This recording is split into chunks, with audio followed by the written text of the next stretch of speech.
Should've never, you could've never laughed all right.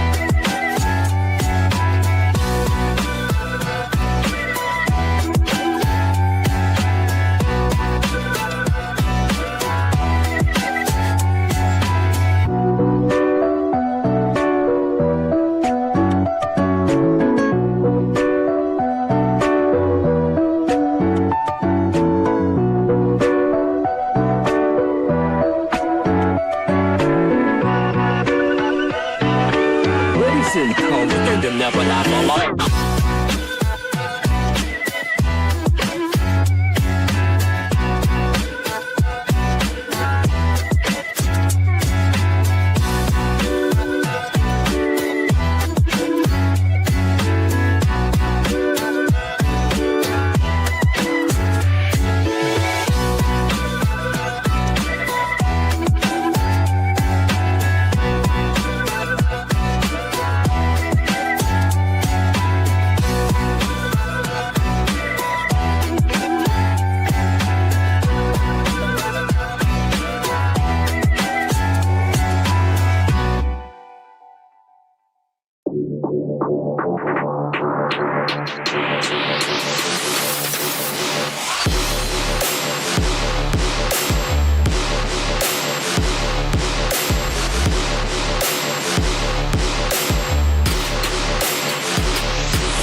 You're breaking more, do you know? Mother's the librarian.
And welcome, ladies and gentlemen, to Auburn High School as the Auburn Tigers take on the Russell County Warriors here for some JV basketball.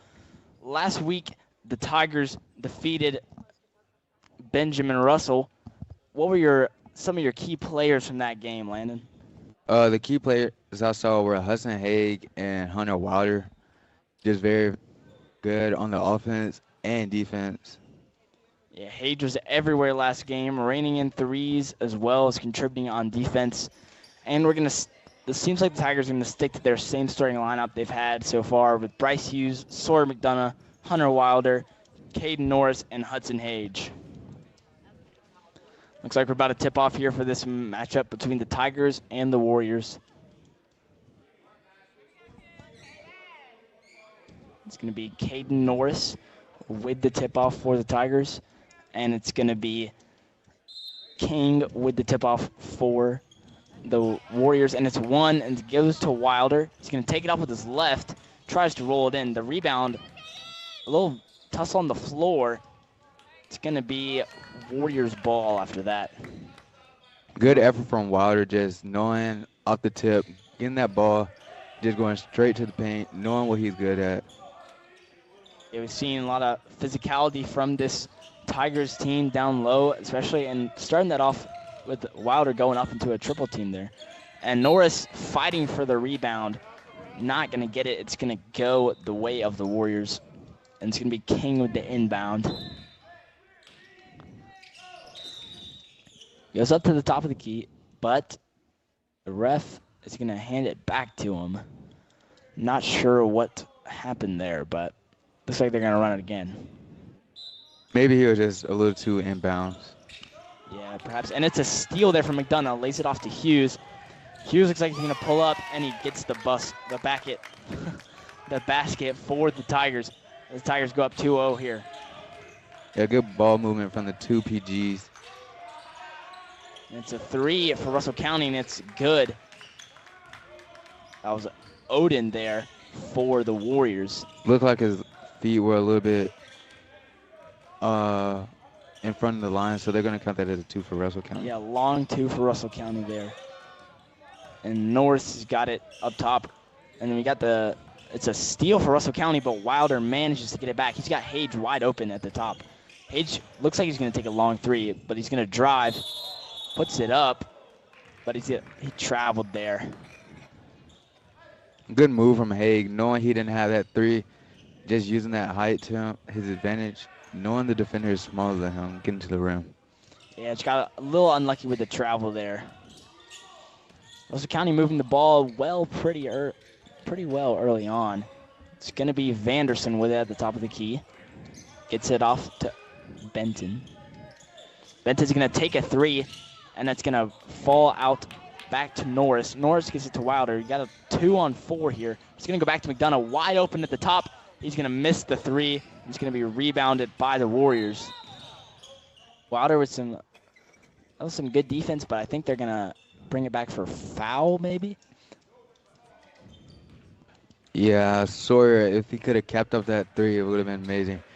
But, you know, some people just are too wide open.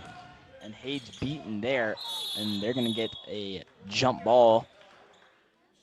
It's going to go the way of the Tigers here. Auburn basketball. Just 5 minutes to play. Not seen a lot so far in these first 2 minutes. Only one basket each. As Hughes brings it up. Hughes holding the ball for a while. Gets it off to McDonough. McDonough's going to lay it back out to Hughes. Hughes with the good moves. Driving. Puts it up. Contested basket. And it's going to go for a foul on the Warriors. And Hughes is going to head to the free throw line. Yeah, it looks like Hughes just forced that layup, had multiple teammates open. Hay was at the top of the key, just waiting for that three ball. And it looks like a sub coming for Russell County after these free throws from Hughes. And he misses the first one. And it's going to be Mayfield coming in for the Warriors, and out goes Benton. But the free throw shooting for Auburn not been the best so far. But Hughes going to try a second one. He misses both free throws, but the rebound by Norris back out to Hughes. Hughes going to take it himself. Looking for another foul there, but they're not going to give it to him. Russell County has the ball. Yeah, it looks like Bryce is going to get subbed out for Stephen Payne. Yeah, Hughes been getting a little beat up down low, going up for a couple contested layups. Not falling so far. Yeah, also forcing things that shouldn't be forced. But it's Payne coming in, number 3 there, you see. And it's going to be some substantial space for the Warriors, and it's going to be King trying to shoot the 3, almost rebounded by Payne, but it's given back to the Warriors. Was he able to keep it in? He was. They're swinging it around to the top. It's going to be great ball movement by Russell County, but that 3 is well off target there. And Payne's going to bring it up from the point guard slot. Good pass to McDonough. McDonough, great pass down low to Norris, takes it up, and it's going to be good. Tigers go up 4-2 here. Caden Norris, big man down low. It doesn't really look like Russell County's got the size here today. We've seen that a lot with Auburn's opponents not being able to match the height of Wilder and McDonough. Yeah, with that, rebound is very important with basketball. Good pass by Hage. Payne's going to take it himself. Passes it down low to Wilder. Wilder gets it. 6-2 Tigers. It's a great little exchange there. Hage with a good cross-court pass to Payne, and then Payne with a little sneaky pass to Hunter Wilder down low, and he goes up for the easy basket. It's going to be King with the ball at the top for the Warriors. Wilder guardian. He's going to drive, loses control of the ball, but he manages to keep it. Still got the ball. He's had it for about almost 10 seconds now. He's not going to give it up. He's going to shoot, but I think they're going to get him they're going to get a push on the Tigers. It's going to be inbounds for Russell County. Coming into the game, number 10, Lindsey for Russell County, and number 15, Hayden Still for Auburn, replacing number 23, Caden Norris. We just see even more height now on the court with Still. Yeah, let's see what these Warriors do with this. Not able to put it in. Wilder getting the rebound. As we said, that height, very important. We got Wilder and now Still, who's very tall. And Still almost gets the putback there, but I think they're going to call a foul as McDonough went to the rim. He's going to shoot free throws. Hughes was 0 for 2 at his trip to the line. Hopefully McDonough can do better here. Yeah, just get those points back. McDonough misses his first. And it's going to be a sub for Russell County. Number 11, Wiggum in, replacing number 5, Vanderson. McDonough taking his second free throw, and he makes that one. Tigers go 1 for 4 of free throws, and it's 7-2 now. McDonough on Russell County offense. And it's a good block from Hayden Still. McDonough's got the rebound, and he gives it up back down to Still down low, but he was in the middle of about 3 Warriors defenders, so couldn't do much there. But the ball remains with the Tigers, and that was a great block by Hayden Still down low.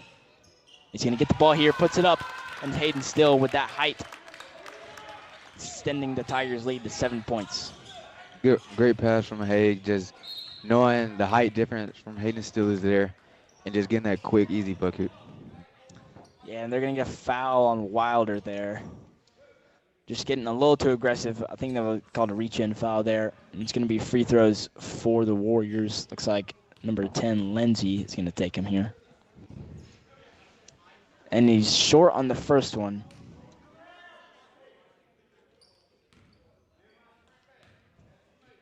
But still having a pretty much immediate impact as he comes into the game with a block and then points as well. And then Lindsey makes his second free throw.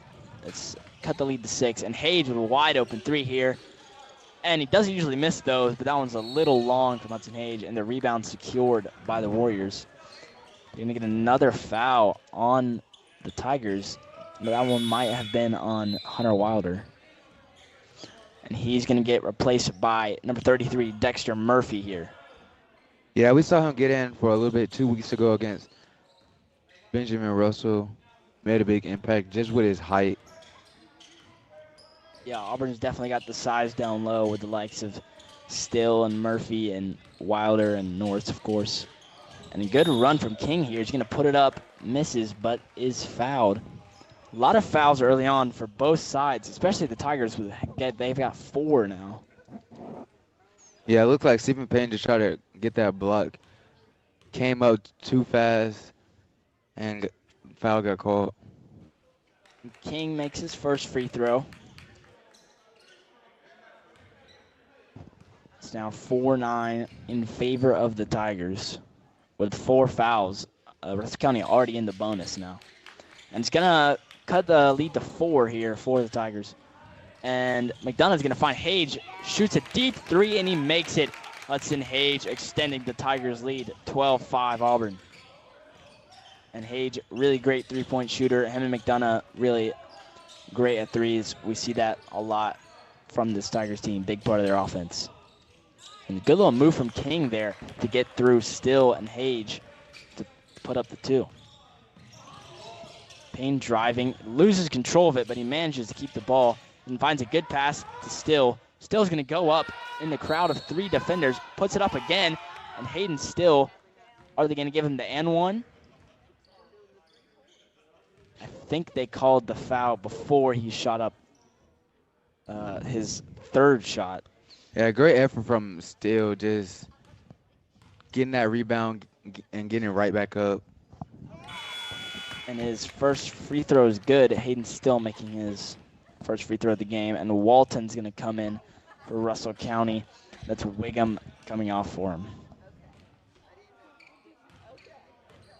The Tigers with a shaky start to free throws from Hughes, but then Still makes 2 and McDonough made 1. And the Tigers have doubled up Russell County now, and they're going to say that Mack stepped out of bounds, I believe. Or they're going to get another foul on the Tigers. It's the 5th, as Mack was fouled on the sideline. And 5 fouls in 6 minutes, not really what you wanted to see from Auburn here early on. It's gonna be a chippy game, it would seem. Yeah, even though they're down by 7, only a few threes can get them right back in this game. Yeah, but Mack misses both of his free throws. They're gonna get push off foul on Russell County. And Dexter Murphy gonna inbound here to McDonough. He's got a full court press from the Warriors. Not going to let the Tigers get across half court easily, but McDonough escapes his man. They're going to get a foul on the Warriors. And that'll send McDonough to the line for his 2nd trip. He went 1 for 2 on his first outing to the charity stripe. Yeah, free throws are big impact on these Tigers. Haven't been able to make all of them, but if they could have, they would have been up by more. McDonough misses his first, and that's going to be Scales coming in for Russell County, replacing Mack. And in close, chippy games like these, it's often decided by some free throws. You can never tell. McDonough makes his 2nd. Tigers up 8 here. Seems to be a comfortable lead, but just like you said, just a few threes, and it will go right back to being a close game. And it's going to be timeout Russell County. As both teams get a little time to regroup here. It's been a pretty slow game. A lot of fouls and just really chippy game so far. Both teams in the bonus now with 5 fouls each. What is Auburn going to have to do to, just close out this game, just keep this momentum going for the whole rest of the game? Well, first, they just have to keep playing defense like they've been playing, just without the fouling, because you never want to take the opposing team to the line. That's just extra points for them they can get.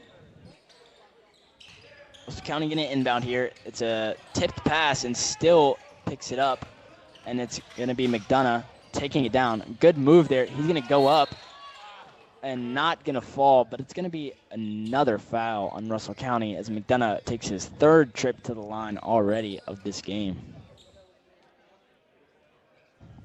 McDonough 2 for 4 so far from free throws.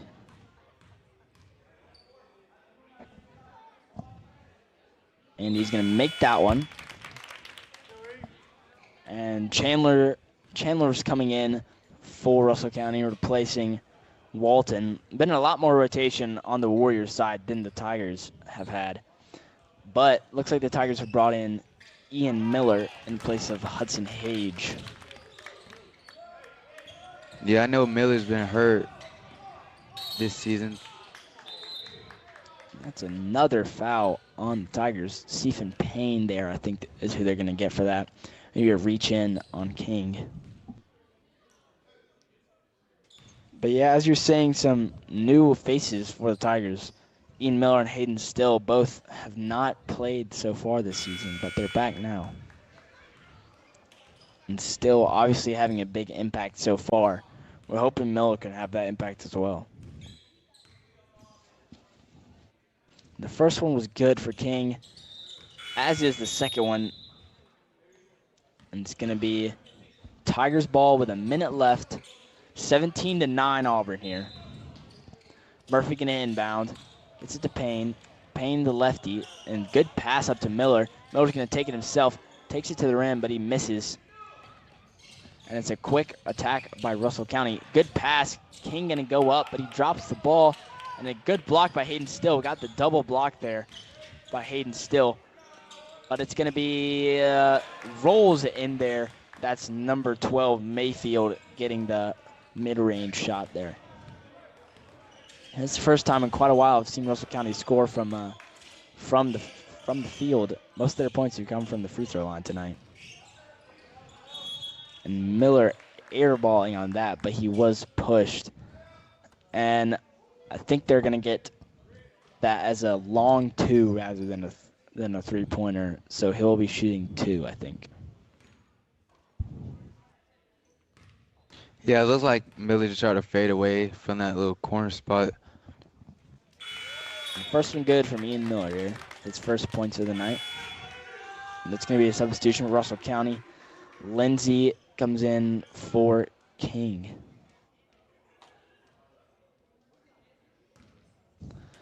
It's going to be second attempt here from Miller. And that was just a little short, bouncing over, but Dexter Murphy gets the rebound. Out to Payne, tries to swing it to Miller. Dangerous pass, but he got it off. Miller's going to drive, kicks it back out to McDonough. McDonough's going to take the fadeaway, and he makes it. A short mid-range shot from McDonough. You got about 5 seconds left. And Russell County going to get a shot off. It's going to be deep 3, but it's missed. And the Tigers head into the second quarter with a 20-11 lead. It's been a really chippy game so far, as we said. I believe there was 5 fouls on the Tigers and 6 on Russell County. And almost all of the Warriors' points have come from the free throw line. They've certainly been more lethal than the Tigers from there, but not as creative in open play. And what have you seen from the Tigers so far, Landon, that has impressed you? Yeah, Tigers are good at the 3-point line, but besides that, you just have to stop fouling on defense, causing Russell County to almost have most of their points off the free throw line. Yeah, it's certainly been where I would say most of their points came from.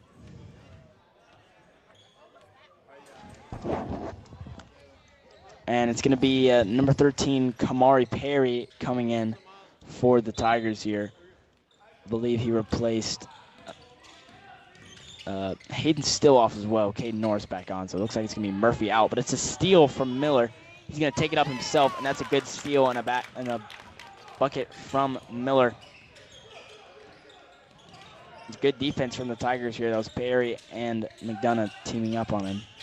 And King going to take it, drops the ball, kicks it back out to Benton. Benton's in a little trouble here. He's going to lay it back off. They're going to double team, and McDonough is going to almost get the steal. It's going to be back to Russell County, and it's going to be jump ball going the way of the Tigers. And a little chaos and confusion there as McDonough almost got the steal, but it ended up on the floor, and Russell County picked it back up, but ending up with a jump ball. And Perry's going to bring up the ball here. Gets it off to Wilder. Back to Norris, who's back in the game. Finds McDonough down low. Good pass and good finish by Sawyer McDonough as the Tigers double up Russell County and 2 more points. So that's 24-11 for the Tigers. And getting caught in a little trouble here is Benton. They're going to get a foul on the Tigers, I believe. Yeah, Tigers using the trap defense method, just going to the nearest person and double them, trying to get them to throw the high ball, which has worked, as we saw with Ian Miller with the steal. Yeah, good defense from the Tigers. Just got a little bit overzealous there.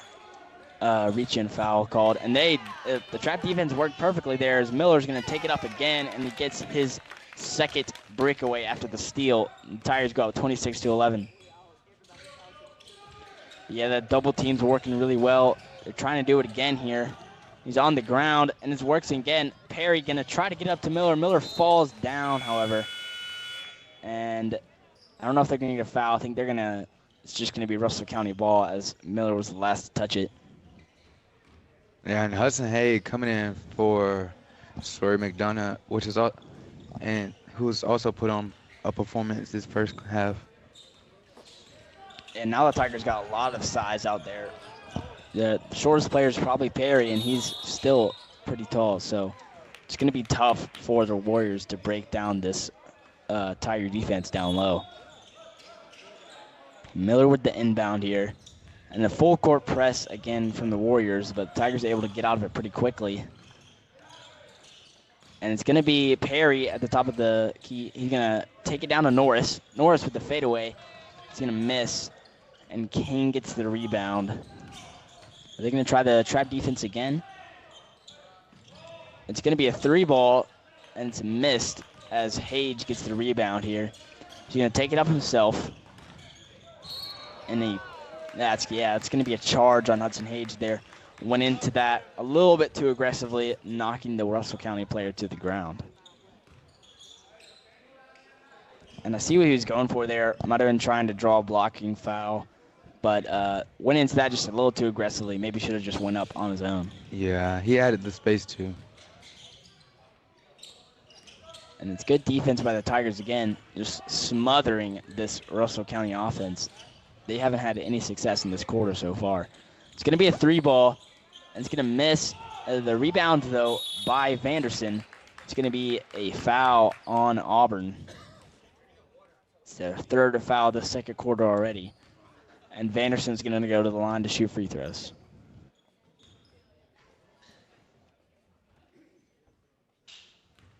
And as we said, Russell County's almost all their points have been from the free throw line. They got another one there. Stephen Payne coming in. He's going to take out Hunter Wilder, who might be in foul trouble now. He's got at least 2 or 3 fouls, I think. And you lose a little bit of that height there with Wilder coming off, but he's still got Norris down low. Pretty imposing presence on the boards. And Hage, and that's a tipped back out by King for Russell County. That's what you want from the inbound defense. And they're really a high press on those inbounds. And good pass by Payne across court. It's dangerous, but it paid off this time. Hage going to get it up to Miller. Miller's going to go himself, and it's stolen by Mayfield, but I think they got the travel on Miller. So he just looked to do a little bit too much there trying to get to the basket. Yeah, I think they called that the travel when he did the spin move there. It's going to be brought up the court by Lindsay. As it's going to be a steal by Kamari Perry. Puts it up. Stephen Payne with the basket for the Tigers. It's going to be 28-13. with about 4 minutes left to go in this second quarter. And then the good defense again by the Tigers, almost getting another steal, but exposing the, good block by Kamari Perry. That's a great block. And it goes back to Norris. Payne taking it himself. They're going to get Stephen Payne on a travel, I think, but outstanding block by Kamari Perry, getting back on defense and doing the work. He brought up by Russell County again. And it's Perry with the steal. Perry is going to get it taken himself. He is, but then another good block. That was by Russell County. I believe that was Mack. And Sawyer McDonough's going to come on, replacing Kamari Perry, it looks like. Yeah, it looked like Bryce Hughes was going to come into the game, but the coaches chose Sawyer. And I'm not sure what's happening here, but everybody congregating around half court. Aiden Johnson's about to check in for the Tigers. And looks to be maybe a little disagreement here. Maybe discussing fouls or possession.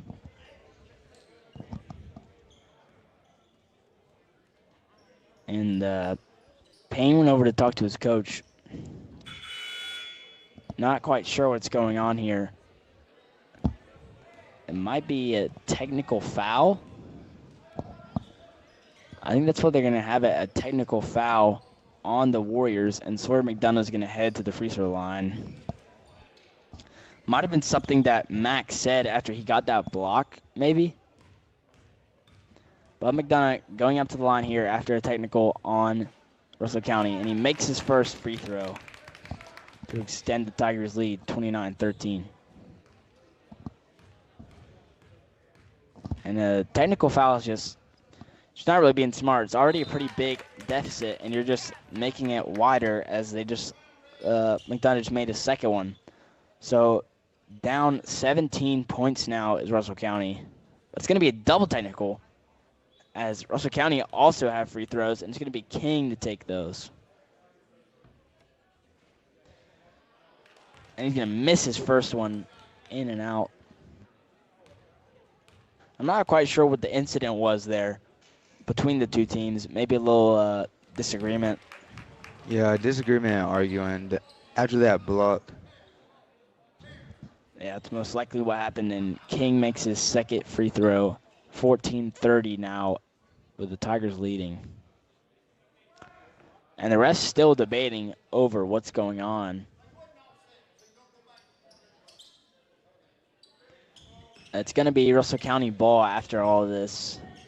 And Aiden Johnson came in to replace Caden Norris down low. And Russell County trying to get the ball in bounds, running into a little trouble, but now going straight to the rim is Vanderson, and he misses. Hage with the rebound, but it goes right back to Russell County. He's going to put it up. King misses the mid-range, puts up another one, and that one's not going to fall either. McDonough picks up the rebound, and he's off on a fast break, finds Miller. Miller's going to go up himself, and he gets it. And the Tigers go up 32-14 with 3 minutes left here. That was a good fast break by McDonough, and smart to not be selfish and lay the ball off to Miller. And good move by King there. He's going to dump it off down low. And you can't miss that if you're Mayfield. King with a great move and then pass wide open down low for Mayfield, and should have had that layup. He's going to stay with the Warriors. Bryce Hughes checks in for Ian Miller, who's had a great game so far. Yeah, I haven't seen Bryce since the first quarter. Yeah, you got to get him some more game time. And looks like another sub as Hayden Still comes on, replacing Stephen Payne. And Johnson goes to the... Ooh, that's a great block by King, who seems to be the best player on Russell County, as Johnson drove to the rim there. Then a good block by King, and it's going to stay Russell County ball, so that might have gone back off Johnson after the block. Russell County bringing up the ball. No full court press for the Tigers here, but they meet the point guard immediately at the halfway line, and it's a steal for McDonough. What's he going to do here? He's going to flip it out wide, but that's a poor pass, and it's picked off easily And it's going to be Johnson to try to go to the rim to contest, but it's not going to work as Benton makes the layup on the fast break there. Hughes bringing it up the court. And loses his dribble, and it's going to be a turnover. And I think they're going to get a foul there on Bryce Hughes as he lost the ball then when he was trying to go back for it. Yeah, we saw Bryce Hughes a few weeks ago in foul trouble. They might be in some more here again, as it's going to be Russell County ball. And it's going to be Benton shooting free throws here. And despite Auburn having double the points of Russell County, these free throws are still hurting the Tigers as Russell County got most of their points from here, obviously. Benton makes his first one. It's going to be a substitution here.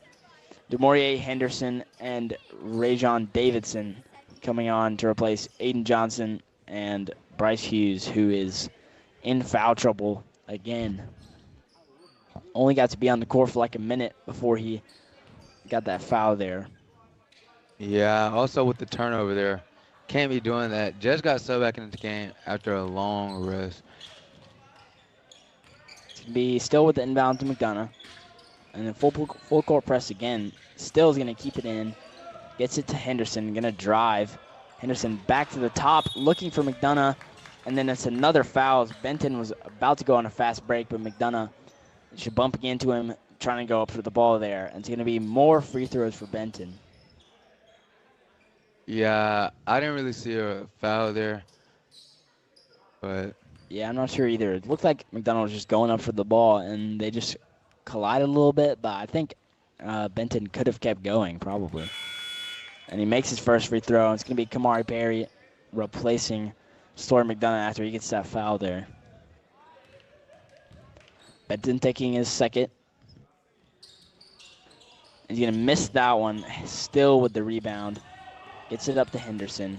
Henderson almost losing control there. And then Perry with it. It looks like he's going to be a running point for this Tigers offense for the last minute or so. And another steal from Benton. It's going to be him and Perry in a foot race. Perry with the block. The putback by King. Kamari Perry, good work there to win the block, but just not quite able to get it back to King. And still with the score there for the Tigers as he was found down low. And it's going to be a foul as well. So and one for Hayden Still as he goes to the free throw line for the second time here. yeah, Tigers are good with just finding that open man on those fast breaks, just getting the easy points. And luckily, Hayden got fouled, which gives them the and one. And you see Ian Miller coming in there for Maury Henderson, but still misses the free throw. Hudson Hage in as well. Looks to be replacing Kamari Perry. And that three is going to be good from Russell County. That was an open look for Russell County. They haven't gotten a lot of those, but they took that one well. Miller getting it off to Hage. Hage going to take the fadeaway, but it's going to go off the top of the backboard and remain with Russell County with a minute left. And Caden Norris coming on for Rajon Davidson here. It's going to be Mayfield to bring up the ball. And then trying to force a steal here again, the Tigers, and they're going to get maybe backcourt violation on Russell County. I'm not sure, but it's going to be Tigers ball nonetheless with a little under a minute to go here. Looks like Hage going to inbound it, and he gets it to Payne. And the lefty's going to run point here.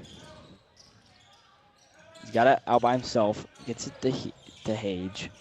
Hage lays it off to Miller, wide open. And he makes it rain from three as the Tigers go up 37-24. Got about 30 seconds left here. Yeah, as I've noticed, Ian Miller, with the minutes he's played, he's definitely made an impact every time he's got in. Yeah, for sure. And then Payne getting the steal there and draws the foul on Mayfield. And it's going to be Tigers ball on the inbound. But, yeah, you're right. Ian Miller's been pretty great coming off the bench here. He's got about 8 points. He's been very solid so far. And Payne bringing it up here. Might hold on for one last shot, but it's almost turned over, but Hage manages to get it. but it's still a dogfight. I think the ball's going to go to Russell County here. There's going to be a timeout with about 13 seconds left, called by Auburn. And just a kind of a careless pass by Payne there. Hage not able to get to it, and a little bit of a fight on the ground between Hage and Benton. Benton's really been Russell County's best player in this second quarter. Got a couple steals and fast breaks, and then putting the free throws really consistent from the line. And I was about to go back on to finish this first half here. I'm not sure what the call was. I think it's going to stay with Auburn as Payne has the ball to inbound.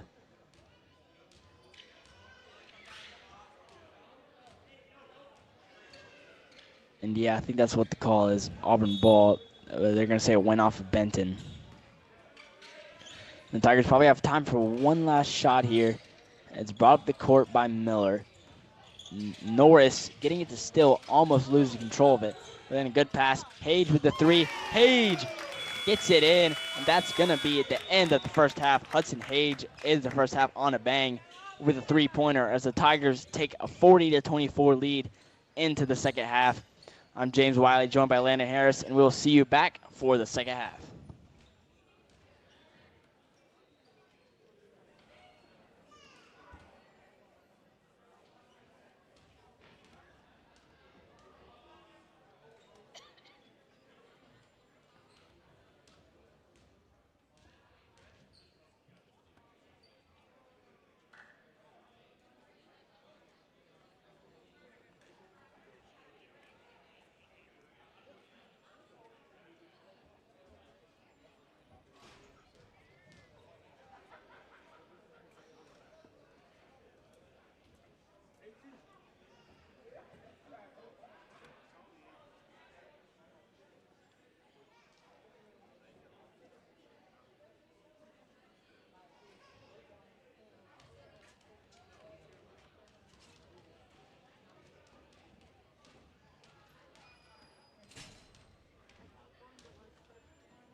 when I was getting ready to retire, I had to have somewhere to look for some health insurance.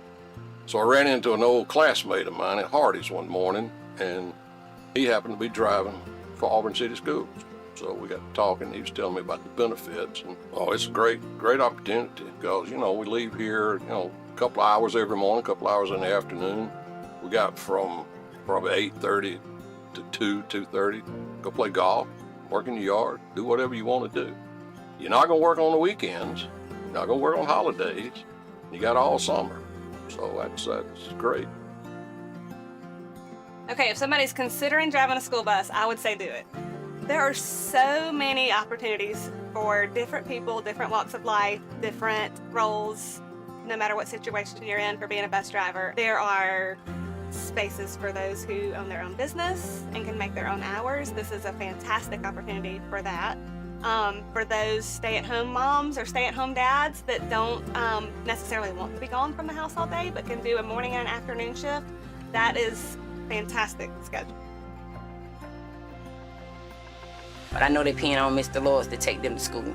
So I try to get there on time, every day, and show up every day. And that's what I've been doing for the last 20 years. I love kids. I love people. I like tiny people. Best part be the school bus driver. Again, you help these kids get education. You help these kids go to the school, and you help these kids go back to home. This is, in my opinion, the best part. My favorite things are the handwritten notes, hands down. Even if the parents are making them do it, they usually think about, you know, what you mean to them and what impact that you've made on them. You know, we need bus drivers. We love to have bus drivers. We need drivers every day. It's all about the kids. They're the ones that's special, honestly. And that's why I'm here. That's why I'm still here. And they can't get rid of me, you know. But I'm not letting those 70 kids that are counting on me to get to school, I'm not letting them down.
And welcome back to this matchup between the Auburn Tigers and the Russell County Warriors. I'm James Wiley, joined by Landon Harris, and the Tigers up 40-24 in the first half.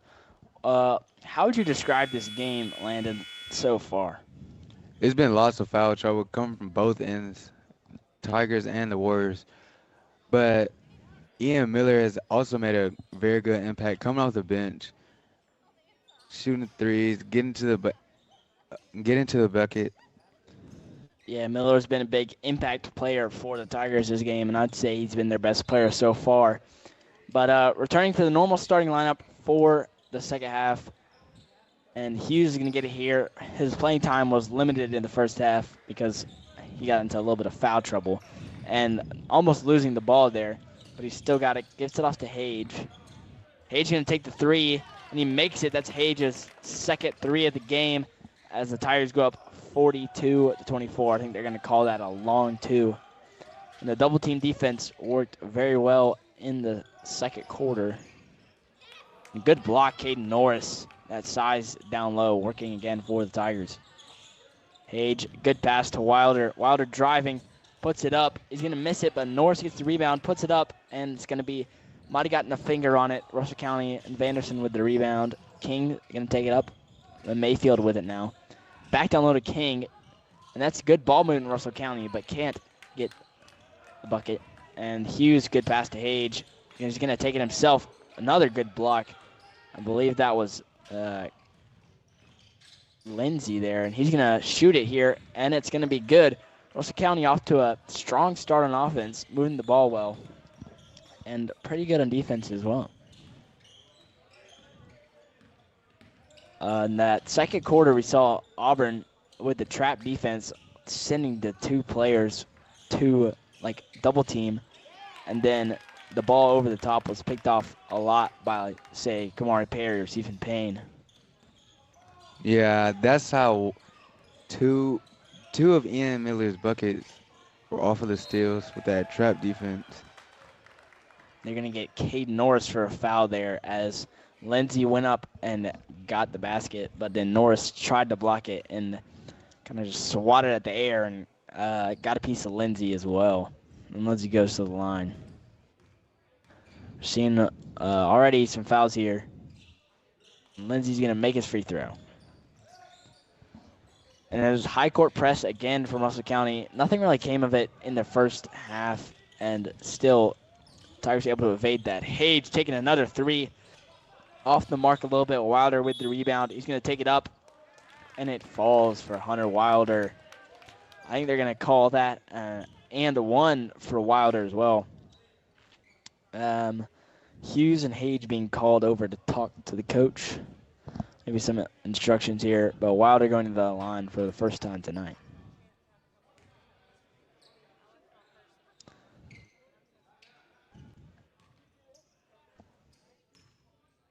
Wilder's going to take his first free throw here, and he makes it, and it's going to be inbounded by King for the Warriors, and it's full court press now being applied by Auburn.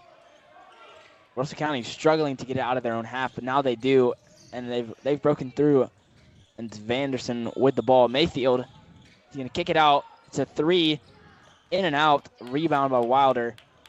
Good board by Wilder with two other defenders on him. Yeah, Russell County just was rushing on the offense right there.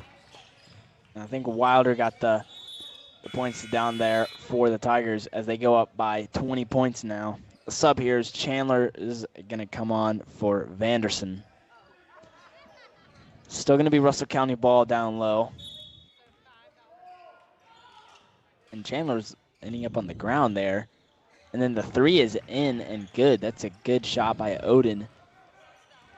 And Russell County very active on the offensive end so far as half. Been a lot better than in the first half. McDonough loses control, but he keeps it in just barely. And Hughes gets knocked into by Mayfield. That was a bit of a lunge there for Mayfield, kind of knocking Hughes off balance and causing him to lose the ball. But they're going to get a foul on Mayfield. Yeah, Hughes is trying to split that trap between those two defenders, but gets pushed out of bounds. I mean, behind half court. Yeah, he's all right, though. And Norris lays it off. Good look from Wilder, but not able to complete it. And then Hughes gets Norris putting up the rebound, and he's got the putback as Tigers go up 51-32. Yeah, Norris playing his position very good, just getting those rebounds. And he can also facilitate also. And that three from Chandler is airballed badly. And Wilder takes it to the rim for two. And now it's 53-32 Russell County. And is that gonna stay with the Tigers? I think the full court press worked out for the Tigers there. And the sub here as Walton is gonna come in to replace Mack. Yeah, you've been seeing a lot of subs with both ends, with both teams, just with the foul trouble that's been going on. Yeah, don't want to foul out early in this third quarter because Russell County have got it. It's 21 points, which is a pretty big lead, but not unachievable. And Norris is going to get the rebound here. Can he get the putback? No, it's not going to fall. And McDonough falls to the ground. It's going to be a breakaway here.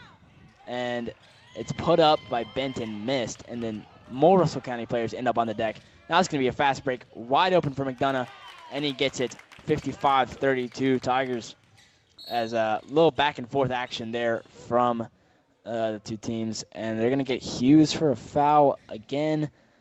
I wouldn't be surprised if we saw Hughes coming out pretty quickly because he's been in foul trouble and just got another one there. Yeah, like you just said, might see Stephen Payne come in right here. I think it's going to be Kamari Perry, but it is probably going to be for Bryce Hughes. He's been in some foul trouble. And Hayden's still going to come on as well.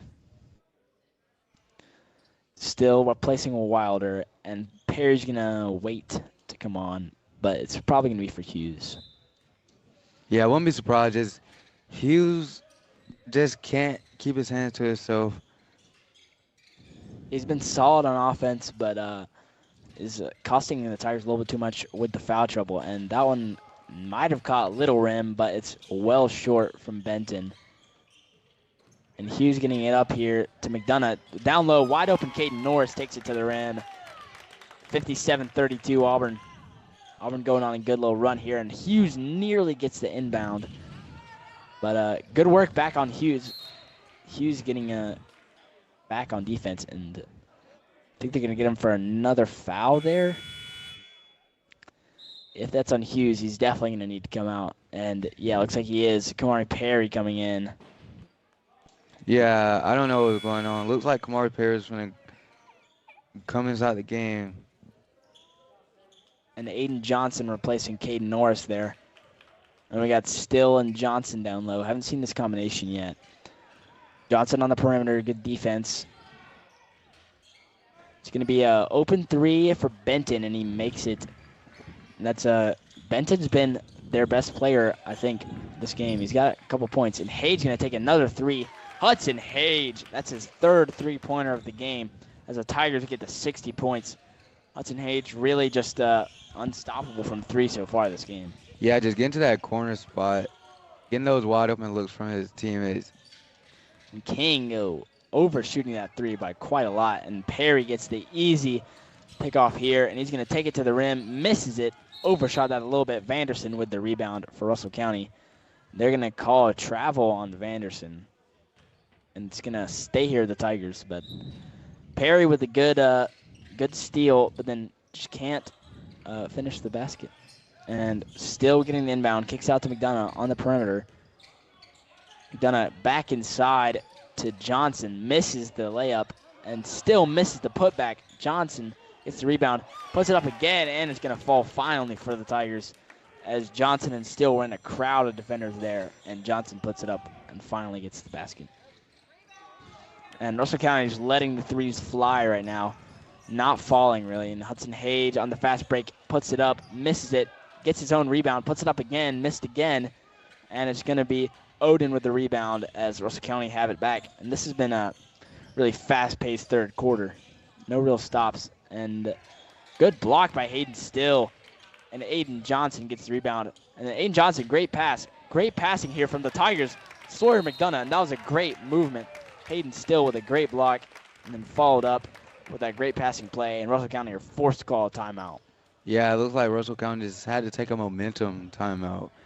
The Tigers just been moving up the court with this lineup they've got in right now. Yeah, the Tigers with that block from Still, and then cutting through the Russell County defense with ease as they are up by 29 points now. It's getting out of hand for Russell County, and I don't know if they're going to be able to come back from this, but if they are, they definitely needed that timeout because I think if they didn't take it, the Tigers could have gotten a few more for sure.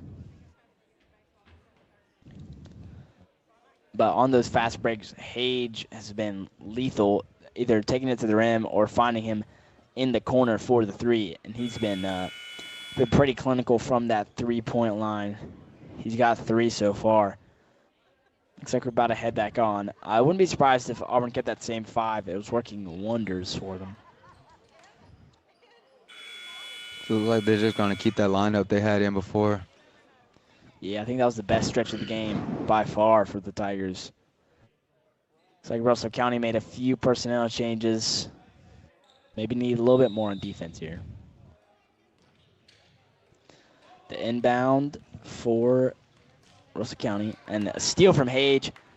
And he's got McDonough to his right. McDonough is going to look for the transition 3, but can't get it, and then turns it over, looking for Still down low, but couldn't find him. Good defense by Russell County. That was Walton.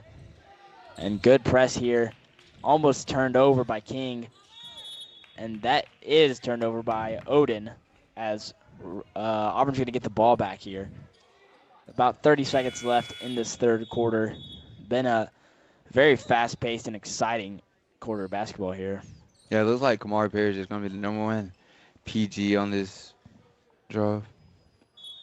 And Scales coming in there to replace Odin, it looks like. And Perry's going to take it up. Finds Hage. Hage gets around his man, throws it up. I think he was looking for the alley-oop first, with Still there. Almost scored on his own. And Scales got a lane here, but he's going to turn it over. And it's just been turnover after turnover after turnover for Russell County. Just not been able to keep the ball. They had a good stretch, but not able to keep it up for very long.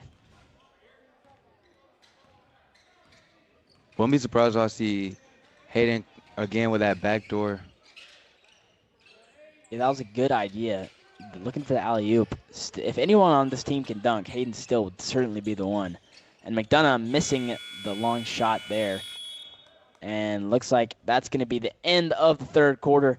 A great quarter for Auburn as they're up 29 points now. Just see a lot of transition plays and cutting out to Hage on the 3 from transition, and he's making them. And then just the fast break as well. You've seen Miller and Johnson take it to the rim. It's just been a very good quarter from the Tigers. You can't really ask for anything more. And Landon, what do you think Russell County would need to do to sort of calm the storm from the Tigers here? Yeah, I'd say Russell County has to just come out in this fourth quarter, just trying the best they can, trying to shoot those threes. And also just, you have to play defense also. Defense wins basketball games. You can't always just only play offense. Yeah, Russell County just caught in transition every time. It seems every time they turn it over, which is not good in the first place, they're getting scored on. Whether it's from a transition 3 or if it's just from a fast break straight to the rim. Now they head into this first quarter. Auburn 64, Russell County 35. Tigers with a couple changes, I believe. We got Miller as well as Murphy and Davidson out there. It's Davidson with the steal here. He's going to fall down, and Russell County still got the ball. Benton missing a 3. It's rebounded by Henderson, who's come into the game as well. And Perry's got it. Good ball. And it's going to be Murphy taking it to the rim, and that's a great move by Dexter Murphy as he weaves through a couple defenders and takes it up to extend the Auburn lead to 31 points. Yeah, the Tigers definitely have the size to just move where they want to. Miller with the steal here. He's going to fall on it. He's going to get it to Murphy.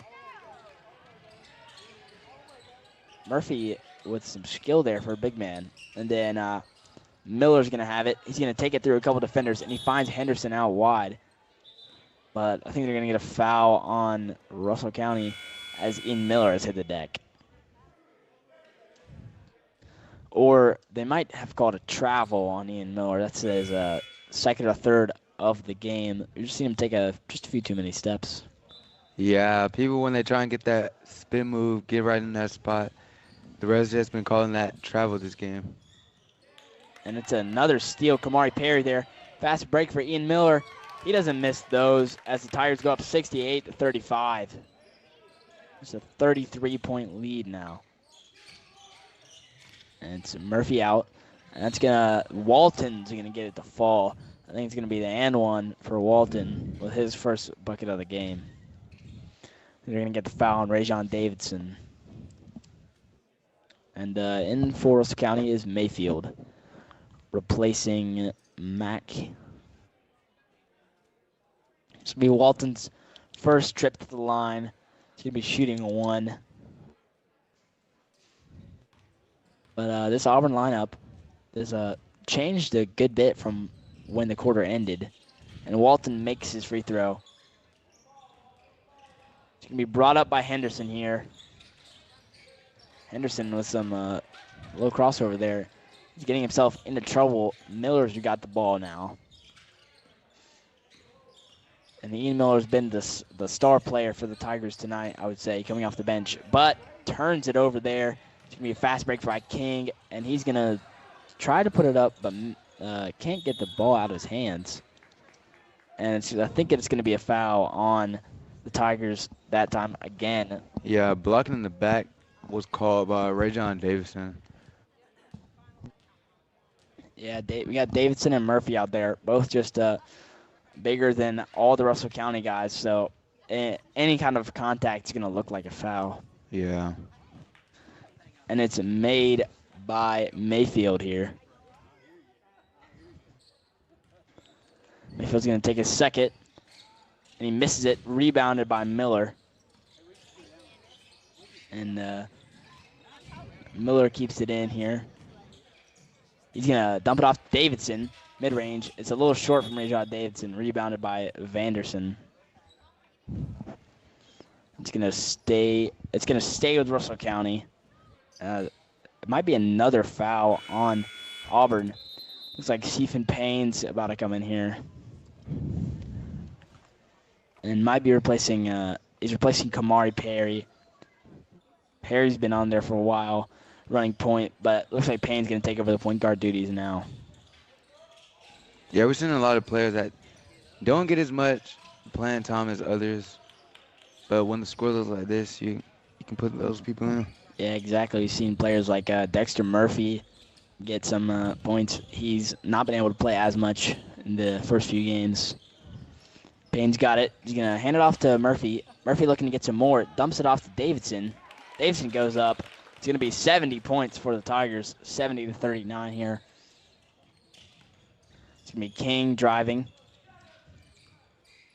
Benton as well at the top. Benton's been pretty good from 3, so I think that's where they're going to find their success. Almost rebounded by Davidson, ends up on the floor. And it's going to stay with Russell County. And 4 subs here. We've got Odin, Lindsey, Wiggum, and Chandler's on for the Warriors as they have the inbound pass here. It's going to be Ian Miller on the coverage. And Benton's going to go up, and he makes it. And as I said, Benton's been their key source of offense this game. And another high court press from Russell County. And Payne's going to take it with his left. He's got options. He's got Ian Miller right there. Miller's going to drive. He's going to pull up, and he's going to make that. Ian Miller just dominating so far this game. And especially in the second half, he's been consistent. Got some fast breaks and then some mid-range sprinkled in there as well. Yeah, Ian Miller definitely the leading scorer of this game. Even though he's coming off the bench, he's definitely making a huge impact on these Tigers. And almost a steal there from Payne, but it is going to be Tigers' ball as Payne forced the pressure on Benton, and Benton spills it out of bounds. It's going to be that press again. Miller, he should take a 3 here. Oh, but good defense by Chandler to get up there so quickly. As if he hadn't, Miller would have had a wide-open 3. Yeah, it looks like just running clock now. Yeah, you got about under a minute left. Davidson trying to take it to the hole there, but it's not falling for him. But he falls on the rebound. Rajon Davidson putting his body on the line and kind of just dives on the ground there. But it's going to stay with Auburn. It's going to be Demoria Henderson to inbound it. And then it's back to Payne. Looks like this is going to be probably the last possession of the game for either team. Payne hands it off to Murphy, but it's stolen. Benton on the fast break. He's got to go up against Henderson, and he puts it up, missed, and then the putback is missed as well, but they're going to get a foul on Auburn with about 6 seconds left in the game. They're going to stop the clock at 5. It's going to be Benton to the line. He's been the standout player for Russell County today.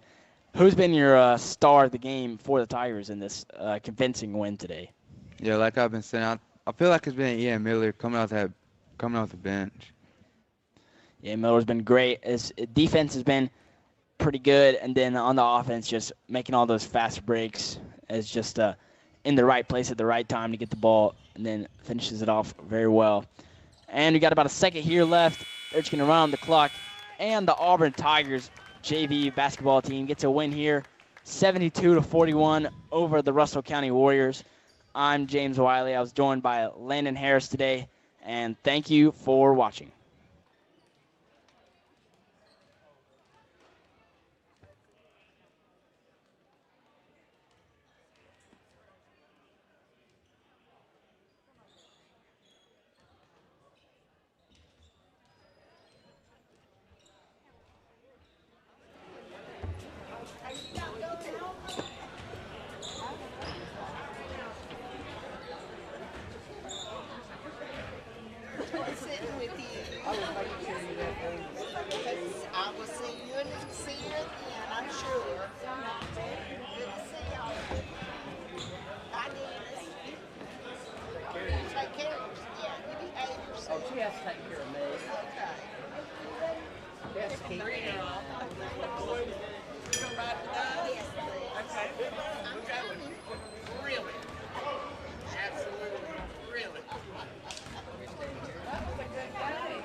Welcome back for this varsity matchup between your Auburn Tigers and the Russell County Warriors from up down the road in Seal, Alabama. My name is Trip Upton. Tonight, joining me on the call is Cleet Carlson. And this Auburn team, the theme of the night is going to have to be bouncing back. Auburn in their second ever showdown with the crosstown showdown opponent, Lee Scott, went on the road to Lee Scott on Friday night on a chilly Friday night in Auburn, Alabama, and lost the first and the second ever meeting with the program. Lost on the road in a really program-defining win for the Warriors, and Auburn now has to bounce back against another group of Warriors down from Russell County. Cleet, who do the Tigers really need to look to bounce back after, frankly, an embarrassing loss last Friday night? I feel like the Tigers really need to look at Trendon Manor. He's been going up in points. He's averaging 14.5 points a game now. Antoine Daniels is averaging 18.2. He's gone down a little bit. He's kind of been less of a factor for the Tigers, but he's still a factor for this Auburn team, as I would say. But the person to look out for the Tigers is Trendon Manor. Yeah, I mean, this guard play, the front court for Auburn the back court for Auburn rather, has got to be dominant. Daniels and Manor, the backcourt duo, have been looking great. They're both getting the start tonight, along with Trey Ross, Hampton Jordan, and sophomore Caleb Brooks. He's a player that I'm really watching out for, averaging 9 points a game. He's really stepped up into this role, one of the few sophomores to start the legendary coach of Tigers, Chris Brandt. And he's really come into his own. He's the third leading scorer on the team. If they can just continue to get the ball to him, we assume that Russell County is going to pressure the two guards. But if he can get the ball to Brooks, I really think that they can 100% make a run and score some points tonight, Clete. Certainly, this Auburn team is very dangerous when they get in a groove. When they slow down the ball, they're really, really good scoring, and they will run this score up. All right, and as we're moments from tip-off here against the Warriors, let's talk about what both teams did last week. First, we talked about the Tigers losing to Lee Scott on the road, 73-67, an embarrassing loss for the Tigers. They had over 20 turnovers, struggled from the free throw line, struggled from deep, and Lee Scott played a perfect game to be able to go and win. Hayden Harper had 22 in that one, an incredible win for the Lee Scott Warriors across University Avenue. Meanwhile, for Russell County, they just went on the road and won a team that Auburn fans know very well. It's area rival Smith Station. The Warriors went on the road and won in overtime, 53-50. So both these teams have been battle-tested. If it comes down to it, it's going to be a great one. But as we go to the tip-off here, Trey Ross going for Auburn, Henry going for the Warriors. Everyone is lined up, the starting lineup for the Warriors: Lockhart, McKenzie, Crowell, Henry, and Lewis. All right. Ref getting everybody set, and we are underway. Auburn was going to win the tip, but lose it to Russell County. And the Warriors now working across the court here. Coach battle for the Warriors, wanting this team to be a little battle-tested as they go for a win here on the road. And another 7A, trying to get that higher region kill right there. There's a step-back three, is good. Great shot right there. Looks like that might have been Lockhart on a deep three. And for Coach Brandt, this team really has to have the memory of a goldfish. Coming off a bad loss, they've done well after losses. Brooks takes a corner three and drills it. Great. Actually, they're going to say his foot was on the line. They're going to call it a 2. But Tigers have got to have a short memory, cannot let that loss get behind them, Cleet. Certainly. Tigers really need to step up here and run the score up quickly before Russell County gets in a groove. And Lockhart going to their basket, getting a tough layup to go, but it looks like they're going to call a foul, and it looks maybe he's going to get a free throw, or are they going to say this is on the floor? Not sure. The Auburn coach is talking to the officials. Let's see, the ref is going to go over. Okay, looks like there might have been something wrong with the scoreboard. We'll see. But the Tigers wearing white jerseys, blue numbers, black outline on the numbers, and blue stripe down the side. Russell County wearing the black jerseys with the gold numbers, gold outline, and a gold stripe down the side. Really, like the kind of the Russell County colors, and they kind of have that maroon, black, and gold. The gold really pops out on that black right there. As the ball goes tipped and it is stolen, that's Henry going to take it into the lane. Drop step, looking good, tough shot, but no good. Hampton Jordan, the big rebound. The big man down low averages 5.4 rebounds, really making himself known right there. Down low to Ross. Ross puts it up on the spin, no good, gets his own board, and it's going to be tipped away by the Warriors. Again, Henry on the rebound, and they're going to work it around the perimeter, but Auburn's perimeter defense really solid. They were, they gave up 25 turnovers, but forced just as many almost. Warriors trying to get it inside. Pull-up jumper from the free throw line off the backboard and no good. Rebound by Antoine Daniels, and it's going to be out of bounds. Auburn will retain possession, but Antoine Daniels, the star player for this team, averaging 18, 7, and 3. He's not been 110% throughout these regular season as he makes a big fadeaway corner three. But he has been still playing really solidly, Cleet. Certainly, Antoine is definitely the best player on this team so far. Antoine has really proven that. Multiple D1 offers for him, and he just proved why he's so good from that shot right there. Yeah, him and Manier combined for they both over 40 points this past Friday, but the rest of the team really struggled shooting the ball. He's been really, really good. Brother of Soraya Daniels, Auburn University Tiger, plays for their women's basketball team. So Antoine, but a little bit of Auburn royalty right now. Looks like there was a foul or an out of bounds on that play right there. Russell County really having a hard time inbounding the ball through this Auburn pressure. Yeah, Auburn's defense is really strong all throughout JV and girls varsity. But there's a tip by Manor. He's going to try and take it, drop step, puts it off the glass, and good. Auburn extends their lead to 3. As now, if they can get an offensive rhythm here, and Russell gets some stops, as they almost got right there, will retain Russell County ball. They could 100% go on a run, maybe an early kill shot, if they can just turn it on. They inbound to Lockhart. The Warriors just trying to take it slow. They've played well, started out 4-3.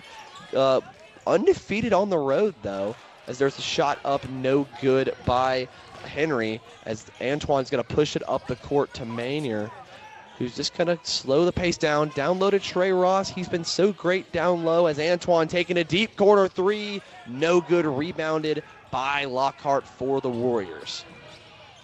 Alley-oop is no good. Antoine skies into the air and knocks it away. That was good defense by Antoine right there. Just noticing he's trying to do the alley-oop and just blocking it so the Russell County can't get to it. Yeah, I mean, that's a good one. As Maynard going to the lip, gets it to go on the right hand. Great play by Manier. He averages 14 points, but still's great down low. Averages almost 4 rebounds, averages 4 assists as well. He's really kind of been the go-to guard when Tigers needed some on-ball presence. As a deep 3 right there by McKenzie. A great shot from the guard for the Warriors. That was a really good shot. That was a tough shot, too. Guy on him. Owned a steal by Russell County. They go up. Yeah, no good. It's going to be great job contesting it after losing the ball by Trey Ross. Averages about 5.8 rebounds, another 6 points on top of that, as we have a substitution with Bryce Goffhelf checking in for Hampton Jordan of the Tigers. Maynard to inbound to Antoine. They're just, again, taking things slow. It's been kind of one of those grind them out games. We saw it in the JV game, a lot of physicality between both these teams. Let's see if that kind of extends over to the varsity rosters. A lot of good deep threes being made today. Antoine goes to the rim and gets a slam. Catches Roberts underneath on the two-handed jam. What a play by Antoine Daniels. That was just good awareness by Antoine. Noticing that he's right under the rim, just enough to make him dunk right there. and a foul on the floor. Looks like they're going to call Ross. Looks like he had that arm on him. Good call right there. I did see a lot of contact. Looks like Kentrell Evans and A.J. Turnbow are checking into this one. I'd assume they're going to be coming in for Brooks and Ross after the first free throw by Henry is good. Yep, comes for Brooks and Ross. Auburn going a little bit of a taller set. And then kind of having Gothel as your 2 guard alongside Mayer. Daniels kind of in the middle, and then or in the 3 spot, and then having a little bit of size inside. Gothel pushes it up. It gets caught with the full court press. Maynard telling him to slow down a little bit, but Lockhart almost jumped that one right there. Maynard to inbound to Daniels. They will another, again, the press today by Russell County causing Auburn some problems. You saw a lot of those on Friday against the Lee Scott Warriors as Russell County gets the steal. That's going to be McKenzie going to the rim and gets fouled. Looks like they're going to call that one on Turnbow. They're going to say it was on the floor, though, so the Tigers dodge a free throw attempt. But it puts Russell County in the bonus very early in this one. Yeah, already getting into a little bit of foul trouble. 4 fouls already for Auburn and 0 from Russell County. Russell County's been doing good, not fouling Auburn here. It's just really good by Russell County. Yeah, and Auburn, a lot of that was in foul trouble a lot. Russell County right now running the playbook that they saw against Lee Scott for Auburn to really win. I keep talking about that game, but it's very just shocking, just given not only the resources both these programs have, but the history. This is the second time they've ever played each other, and they're 1-1. A school from 7A to 3A. I know classifications matter a lot less in basketball than they do football, just because it's a little bit more even. But it's just it's something that not a lot of people in this town ever expected to see is Lee Scott beating Auburn in anything, much less a basketball team with guys like Anton Daniels and Trenton Maynard. Gothel air balls at 3 right there. Not a good look by number 13. A lot of people say that's unlucky number 13. I'd actually disagree. I kind of, with Bryce, I'd like to have 13 be my number, being bad luck for my opponents, but it might have hurt the Tigers there as McKenzie goes up for a shot, no good. Rebounded by the Tigers as Daniels pushes it to Manor. He's going to take a deep 3 and sink it. Trendon Manor with a big shot. That was a really, really good communication right there from Antoine and Trendon Manor right there. Could not have played that better. It was just a really good shot by Trendon. Yeah, the Tigers, again, just shooting so well from 3 to start this one out. Down low, shot is up and good by Roberts. Just a little turn, he had some open space, hits the turnaround layup. Manor pushing the ball up the court, gets a crossover, sends a man a couple feet in front of him, but nothing too crazy as he gets it back to Evans, who's going to give it over to Turnbow to Gothel. This bench unit really needs to come alive if Auburn wants to stay in this one. Pressure on the ball, and it is stolen. Looks like that was McKenzie on the steal. They get it over to Lewis. Download back to McKenzie. No good. Turnbow with the rebound. Manor pushing it up the floor, but is tipped and out of bounds. McKenzie jumps over the announcer table where the radio guys are at, but knocks it out for a split second. They're going to check on it. Good job by the radio voice of the Auburn Tigers right there, Jacob Goins, for making himself a little bit useful. Looks like Antonio Welsh has checked into the game for Manor, giving him a little bit of a break. Antoine, the only original starter, still on the floor. He's really got to come alive if he wants to steal this one, as there's a steal attempt. Thomas gets the tip right there and goes out of bounds. Welch, a freak of an athlete on the football team, just fast. I'd love to see him get downhill and get the ball to the rim as they just continue to work it around, try and play that left wing with Gothel. Leaving Antoine on an island where he gets the ball, going baseline, pull-up jumper is off, but a foul on McKenzie. That will send Antoine to the line to shoot 2 free throws and extend this lead to 2 shots with 50 seconds left in the first quarter, Cleet. Yeah, it was really, really good awareness by Antoine because Auburn could not get space. Russell County's defense was really, really good in that drive, but they just they drawed the foul, and there's not much you could do there. Yeah, Roberts checking into the game for McKenzie. He's been all over tonight, pressuring the ball, whoever has the ball for Auburn as the first free throw goes. I mean, it's just been constant pressure, right? And Auburn, pressure does make diamonds, but it also cracks glass. So it really just the Auburn Tigers need to figure out if they're real or fake, as the second free throw is no good and the rebound is bounced around for jump ball. Auburn, and that is going to be the possession arrow pointing towards the Tigers. Bandy checking into the game for Antoine. So the full bench unit is on the court as the Tigers will line up for the inbound pass. They're going to let Welch inbound it here.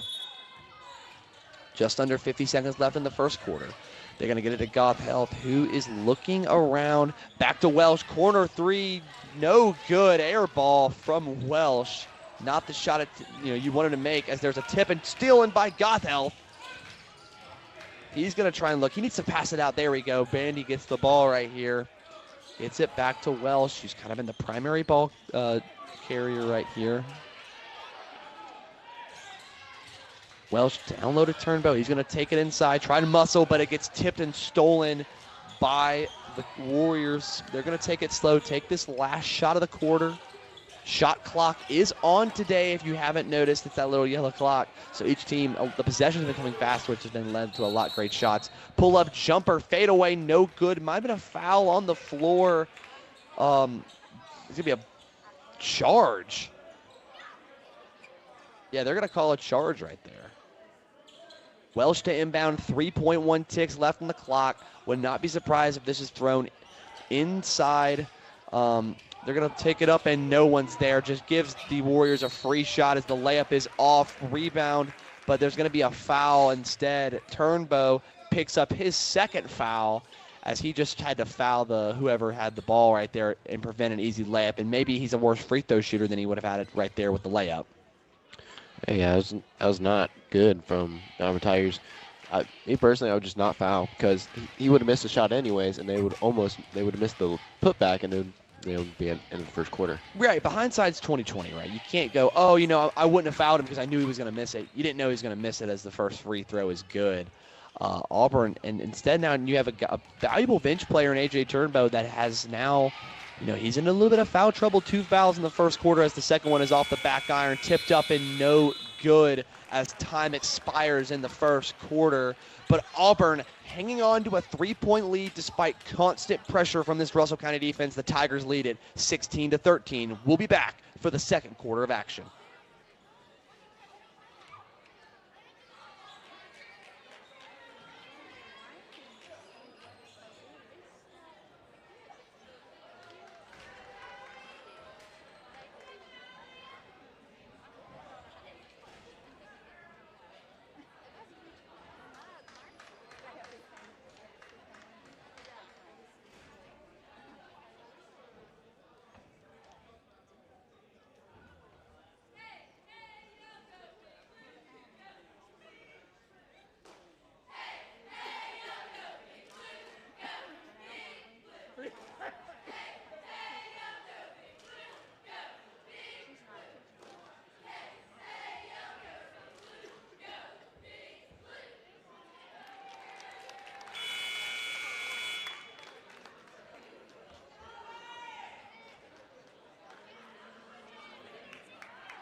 Welcome back to the campus of Auburn High School, as the Tigers in a defensive struggle through the first quarter with the Russell County Warriors. Tigers lead this one 16-13. I'm Trip Upton, joined on the color commentary by Cleet Carlson. And Cleet, what has Russell County been doing to keep this game so close? They've really been pressuring the Auburn team right here. When Auburn is pressured, they make mistakes, and when they start to rush, they make mistakes. Auburn needs to slow down and just get off the pressure. Yeah, and I think Coach Brent knows that, bringing back in the entire starting lineup, Daniels Manor, Trey Ross, Caleb Brooks, and Hampton Jordan. The Tigers just not get a lot from their bench units. The starters are going to have to run a lot of minutes right here. And with Trey Ross having 2 fouls as the two-handed slam by Daniels rattles the rim. The Tigers have got to be able to play clean basketball and not give Russell County the opportunity for free throws. You know, they were in the bonus last quarter, Auburn, as Hampton Jordan just got his ankles broken. My goodness. Luckily, bricks the 3. That was Lewis for Russell County. Almost really bad for Jordan. Goodness. That was really nasty. Just, wow. Yeah, you know. The Warriors are working it around. All surprised a foul was not called right there on the Antoine as the ball almost gets away, and they are going to call a charge. Auburn will gain possession back on that one. Looks like a little bit of push. McKenzie tried to run through the man. Maynard to aim down to Daniels. Coach Brandt kind of give him a little pep talk, making sure there's not a lot of pressure here, so Auburn going to take it slowly up the court. As you could probably have told by now, shot clock is on for this one. The Tigers and Gross County Warriors have not been have not had the most active offense despite that, but you know, it's really interesting to see the shot clock as Jordan tries to take it to the rim. No good. The rebound by Trey Ross was stripped by Russell County, and now McKenzie, who has been so great defensively tonight, takes the ball up the court for the Warriors. Henry going to the basket. No good. That might have been tipped, and yes, it was. Caleb Brooks tried to recover the rebound as he went out of bounds. So Auburn will not get possession back. Russell County will get possession. I'm surprised they didn't call travel there. He kind of took a couple steps, more than 2, to get the ball to the hoop right there. Yeah, McKenzie almost gets the quick shot right there, but no good. The pressure now getting set up by Russell County. The Warriors just down the road from Seal, Alabama. They agreed to play the shot clock. Both teams have to agree as Antoine takes a deep 3, is fouled, does not get the 4-point play opportunity. Instead, will go to the line to shoot 3. Great play right there by Daniels. But no, since the shot clock is on, we've seen a lot more rushed possessions. And that's led to some turnovers, that's led to some mistakes. But because Russell County, they're so close to the Georgia border, they agreed to play this game. They play a lot of teams against Georgia, or in Georgia, so it's going to be good to have as Daniels bricks the first.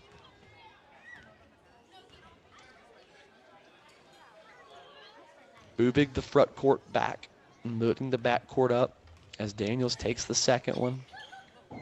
Just under 6 minutes to play. Second one is good. Roberts checking into the game for Henry on the Russell County side.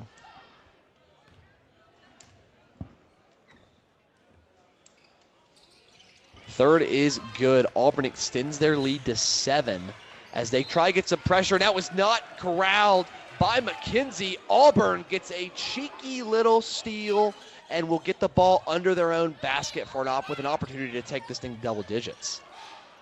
But they're not going to go, as now Russell County off of the races, and a layup, almost Antoine trying to get a little LeBron chase down block, but instead it's going to be 2 free points for Russell County after the mishap.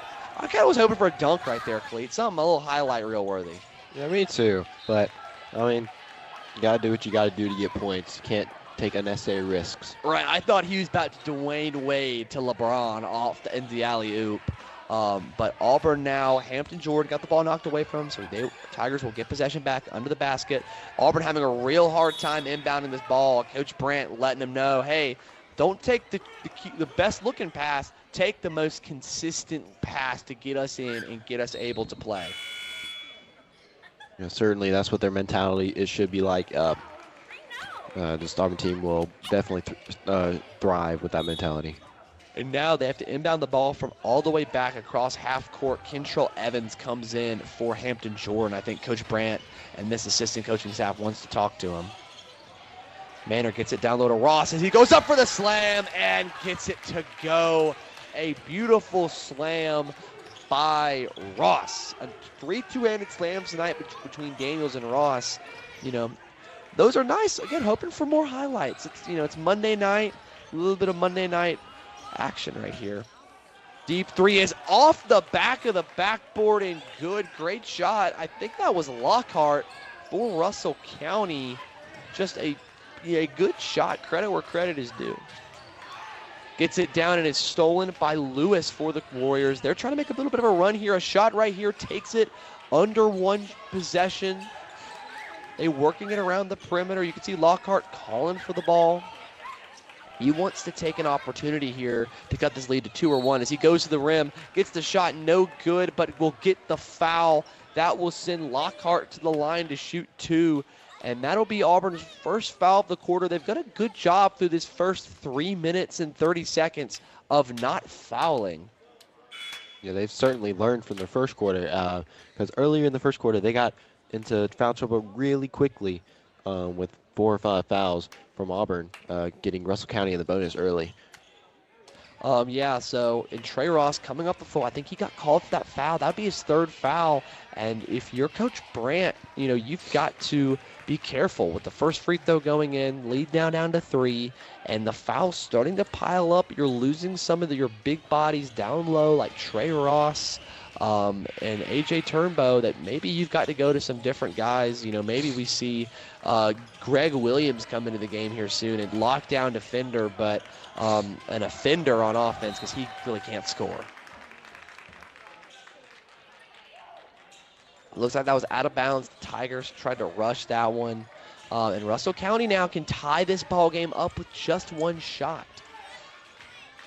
Yeah, that would be interesting. That would be making an interesting game for the rest of the half. As they shoot the 3 right here, and it's good. What a shot by McKenzie. He's been really the star of tonight for the Warriors. Pressure now, tie ball game, under 4 to play in the second quarter as Jordan goes up and gets the layup. Great play right there. None of the Warriors are paying attention to him, and he's able to sneak through. I kind of do that sometimes in a little bit of pickup basketball. I'll sit in the paint, and if people forget I'm there, I'm just going to grab it, take one little confidence dribble, and just put it off the glass for a click 2. That's exactly what Jordan did right there. They're working it around the outside. Hop step, looking, backdoor pass. Almost a violent slam, but Antoine gets called for the foul. That will send Henry to the line, shooting 2 for the Warriors. Yeah, that was a good awareness by number 12, Henry, knowing that Antoine was there and drawing the foul to get 2 free shots as the first one goes in for Henry. Yeah, he's been pretty solid tonight. 3 points so far. He's been really good. Same group looks like in for the Tigers. As the second free throw rims out and is going to be tipped out of bounds by a Russell County Warrior. Auburn will gain possession back with 3:22 left in this first half. 4 men now here on the pressure for Russell County. Looks like they're running a box and 1 on the inbound. Just in really interesting defensive set. Looking for the half-court trap on Maynard. Did not get an opportunity. Maynard just trying to find himself somebody right here. Let a play develop, slow it down. The pace has been what's killing you. You're not used to the shot clock as Maynard takes a 3 from the volleyball line. Almost hits off the front iron in. Instead, it will be tipped out of bounds by a Russell County Warrior. And a timeout now taken by Coach Brandt. They want to talk about this one right here. And what do you think Chris Brandt is saying in this huddle to his guys, Cleet? I think he's telling them they need to slow it down because when Auburn goes fast, they make mistakes, and it's something that they can't have against this Russell County, especially in a game that's this close. It's only 1-point game. Auburn leads 24-23. Yeah, and I think that what's happening is that the Tigers are getting distracted by that red number right above the board, right? They see that 35-second shot clock and think they really don't have as much time as they do. I'm sure if you look at their average time of possession before, non-shot clock versus shot clock, I bet you the one that is longer or shorter is the one without a shot clock. They're able to play more free and more loose. It's like when you take a test, but then you put if you don't worry about the time, you're fine. But if you were to put one of those like cooking clocks on your desk, you're going to be freaking out more because you think you have a lot less time than you probably actually do. That is true. It is Auburn's first time with the shot clock tonight, but they just need to relax and focus on their stuff. As there's a deep three by Bandy, no good. Almost rebounded by Jordan, but they're going to pressure here. Bandy looking to go. Bandy's trying to get pressure on McKenzie. McKenzie's been a great offensive player. He spins, goes to the rack, and gets the foul. Does not get the and one, but that will send McKenzie to the line shooting 2. And we talked about Auburn just 2 minutes ago. Hey, they haven't really fouled much this quarter. They fouled twice in the past 2 minutes. And now Auburn actually 3 times. And now they're getting a little bit closer to the bonus. It was Russell County now can take the lead on these free throws. First one is off the rim and good. Bank is open past 5 o'clock here for Russell County. Yeah, this Russell County team will definitely take advantage of the free throws when they are given them, because that is very important in this game. Warriors lead by 1. Auburn needs a possession right here. They're slowly making their way up the court. Look how they're boxing out Antoine Daniels pretty much. They are saying, I am not letting number 1 beat me. And yeah, he's already got 11 tonight. He's been dominant, but he just has, or 10, he just really has to be able to do something right here. Big shot from the corner from Russell County. No good. Jordan almost got the rebound, but gets it this time. Gets it out to Manier, and they try to get it to Antoine, but it's tipped around and going to be taken back by Russell County. Looks like he called a timeout on the floor because of the ball being on the floor, trying to avoid a travel or something. So now going into the timeout with 1:51 left in this ball game, Auburn trails Russell County 25-24. And, this has been a real struggle game for the Tigers. They've really not responded well to the loss last Friday. And you're seeing kind of a replay with a lot of pressure by the opposing team, causing Auburn to turn the ball over and make mistakes.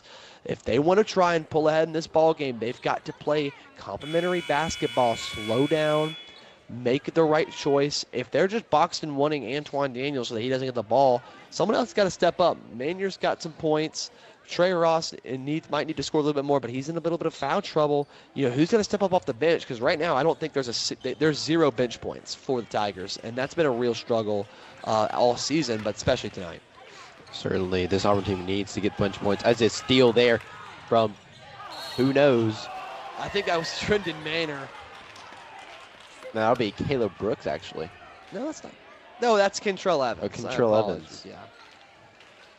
Great job right there. He's going to get fouled on the transition take foul, it looks like. And Auburn now with 2 free throws to take the lead, under 2 minutes left before halftime. This is not the way that we thought this game would go, as he makes the tying free throw. That's the first bench points of the night for Auburn. Yeah, this is certainly not how Auburn thought this game would go. They really need to focus up and just lock down this Russell County team. Second free throw is off, so we'll be tied at 25 apiece as Auburn takes on Russell County. These two teams will play in a few weeks down in Seal. So this will not be the last time that these two teams face, as there's a block by Evans on McKenzie, and Manor now gets the rebound, pushing it up the court to Daniels. Daniels trying to get back into offensive rhythm, but instead passes to Manor. He's going to drive to the rack, goes up for the layup and gets it to go. They're looking for a charge on that one, but if you're Russell County, but they're not. The refs keep the whistle in their mouths and they don't blow it. So Auburn is going to be able to take a 2-point lead with just over a minute to go. Foul on the floor by Knox Heisler, who's checked into the game. So McKenzie will inbound, trying to take the lead back. Yeah, on that previous play, it was a really good awareness from Trendon Manor, avoiding the foul there. It was really, really good by him. Daniels trying to play some lockdown defense on Henry, who's going to spin it out and get called for the travel as he fell to the ground. Auburn now has an opportunity, if they go fast enough right here, to get a 2-for-1 opportunity. I wouldn't rush it. I would just, especially with the shot clock, just slow down. Don't worry about the 2-for-1, and instead just get the ball across half court. Big pressure now by the Warriors, looking it up. Antoine and Kentrell playing a little bit of hot potato. Back to Manier, who's going to sit at half court until Russell County forces him to do something. Look for maybe, I don't think they get the ball to Heisler right here, but the pass out. Heisler, corner three, is off the front iron. Never had a chance, as now shot clock resets. It's actually turned off, and Russell County can take a shot to tie or take the lead going into halftime. Warriors working it around the outside. Roberts has it. He's going to get it down low to McKenzie. McKenzie trying to spin off, gets it out. Deep three is good. And as the quarter expires, Roberts hits a big three to take the lead, and the Tigers deja vu to Friday as they trail 28-27 at halftime. Back-to-back games where the Tigers have trailed going into the break. And we'll be back for some second quarter action to see if the Tigers can reverse the spell and come back in this second half. We'll have all that right here at AHS Mass Media.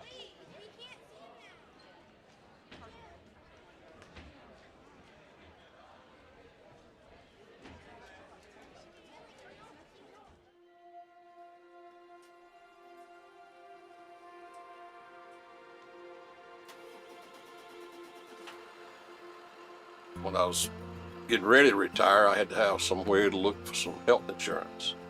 So I ran into an old classmate of mine at Hardee's one morning, and he happened to be driving for Auburn City Schools. So we got to talking. He was telling me about the benefits, and it's a great opportunity because we leave here a couple of hours every morning, a couple of hours in the afternoon. We got from probably 8:30 to 2:30. Go play golf, work in the yard, do whatever you want to do. You're not going to work on the weekends. You're not going to work on holidays. You got all summer. So that's great.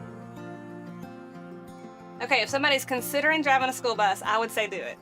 There are so many opportunities for different people, different walks of life, different roles, no matter what situation you're in for being a bus driver. There are spaces for those who own their own business and can make their own hours. This is a fantastic opportunity for that. For those stay-at-home moms or stay-at-home dads that don't necessarily want to be gone from the house all day but can do a morning and an afternoon shift, that is fantastic schedule.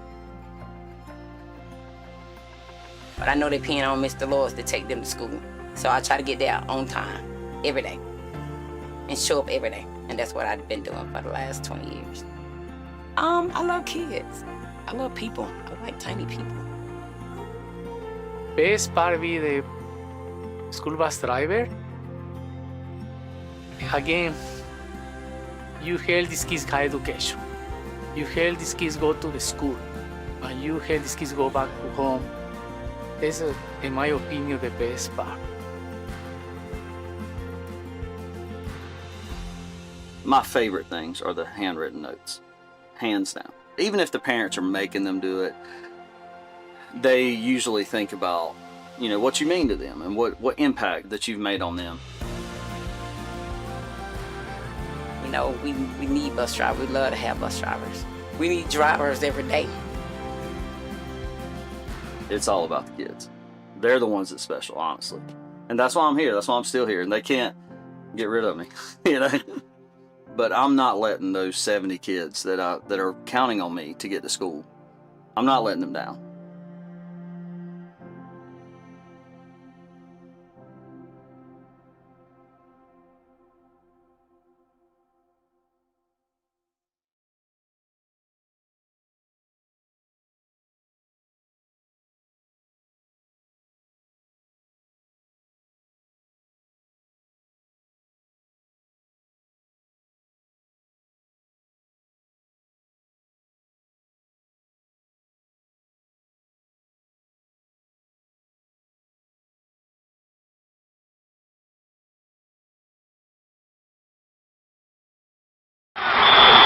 Play hard, play to win.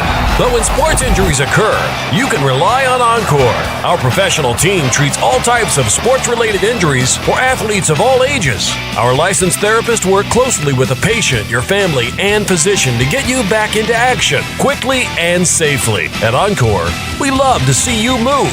Log on to EncoreRehab.com for a location near you.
Welcome back on AHS Mass Media Network. The Tigers in a war with the Warriors.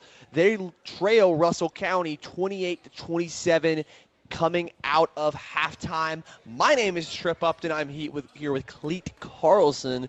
And Cleet, tell me about what is giving Auburn such a headache right now. What is Russell County doing to give the Tigers such an inability to score the basketball right now? It's really just their defense. Russell County's defense has been on point tonight, and Auburn can't really do anything about it. They just haven't really been able to get the ball into the paint and score that many points. Yeah, and the person that's really been an X factor tonight for Auburn is Trey Ross, and that's because he's got 3 fouls in the first half. He's been off the floor. Auburn, as a step back 3 by Trendon Manor. A little bit of James Harden on that step back 3. His absence has been felt as Auburn has to turn to their bench, where they only have 2 bench points going into this game. It's just been a real struggle for Auburn. Just 1 bench point for the Tigers. Yeah, and their lead scorer for tonight is Trendon Manor with 12 points so far. He's been doing really good tonight. First free throw for Thomas is good. The lineup on the floor right now for the Warriors. I see Crowell, McKenzie, who's been the best player tonight for the Warriors, Lockhart, Henry, as well as looks like it was either Thomas or Roberts. The Warriors wearing black, they look at least on our screen, black jerseys. Maybe it might be a little bit of red with yellow numbers, white outlines on the numbers, and a white stripe down the shorts, with Auburn wearing white jerseys with baby blue numbers, black outline, and a solid Auburn blue stripe down the shorts. Tie ball game here. Foul at each, possession arrow on the way of the Warriors as Manor gets the pickpocket steal. He goes up on the glass and gets it to go to take the lead. Trendon Manor moving up again. He's got 14 on the night. McKenzie trying to match him, but instead will get sent to the foul line and lets everybody know about it. He will go to the line to shoot 2. Coach Battle. Looks like we'll be on the floor foul here. Oh, yes, it will be. Crow to inbound. Actually, Lewis on the floor instead of Thomas, I said earlier. Tipped up, and Ross is able to get it back inbounds. Gets it up to Caleb Brooks. Brooks looking around, back to Manor. Now to Daniels. The pressure on Daniels has been tough tonight. Looks like there was a foul, but I don't know. Was that on Daniels? Because it looked like he had a little bit of an elbow right there. I don't think it was. It looks like it'll be on the Russell County Warriors. Yeah, it looks like that's what they're going to call. I honestly would have called that on Daniels. He's going to take the inbound, try and go to the crossover. Going to go fadeaway jumper off the front iron, no good. Rebound by McKenzie. McKenzie's really been good tonight. Best defender thus far. He's got 6. Lockhart's been the leading scorer on the night with 10. McKenzie, spin move, passes out, looks for the corner jumper, but it's going to be instead a 2-pointer by Crowell, and that will tie the ball game back up under just over 6 minutes left in this third quarter. The offense coming a little bit in this one instead. Coach Brandt must have seen something he didn't like. Manor not passing the ball. Instead, now it's stolen, and he might take a timeout when the Tigers get the ball back. Big jumper is good by Crowell to retake the lead, and Coach Brandt will take that timeout as Russell County leads Auburn 34-32 with 5:45 left. Oh, they might have not called a timeout. Trendon Manor was down on the other side of the court. I don't think he got to the side of the court. Yeah, so it looks like they've made some substitutions. Antoine running point guard without Manor in the game. Looks like they brought in Kentrell Evans, maybe? Oh, they brought in Antonio Welsh, who lost the headband.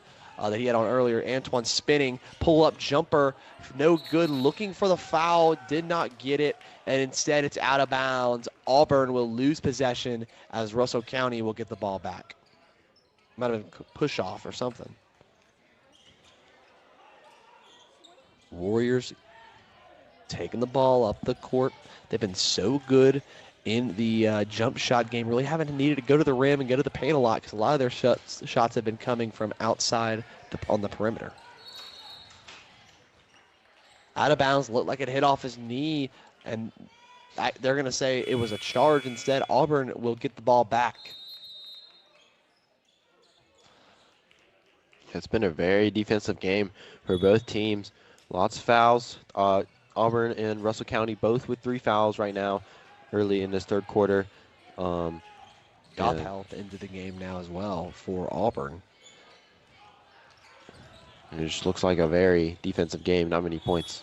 As Hampton Jordan pushing through, gets the layup to go and will go to the line to shoot 1 rather, and take this lead back. A big element of today's game is that both teams have been moving fast, and that's because of the shot clock, a 35-second shot clock. Both teams agreed to it as Auburn goes into the bonus here, but they've really seen a struggle of, hey, they're going too fast. They're not using every second of that shot clock. They're shooting it with 20 seconds left or 15 seconds left. Let it run down, run a play. You know, a lot of good coaches, at least in a 24-second shot clock, the first 8 seconds is the coaches, the middle 8 seconds is for whatever needs to happen, and the last 8 seconds is for the players as he makes the free throw. So Auburn's got to really do something right here. Tigers are looking on defense. Warriors are passing around. Fadeaway jumper is off, tipped by Gottheld, rebounded by Daniels as there's a foul on the floor, but they're going to call a travel on Daniels as his shoe fell off. Make sure maybe to double, not that one.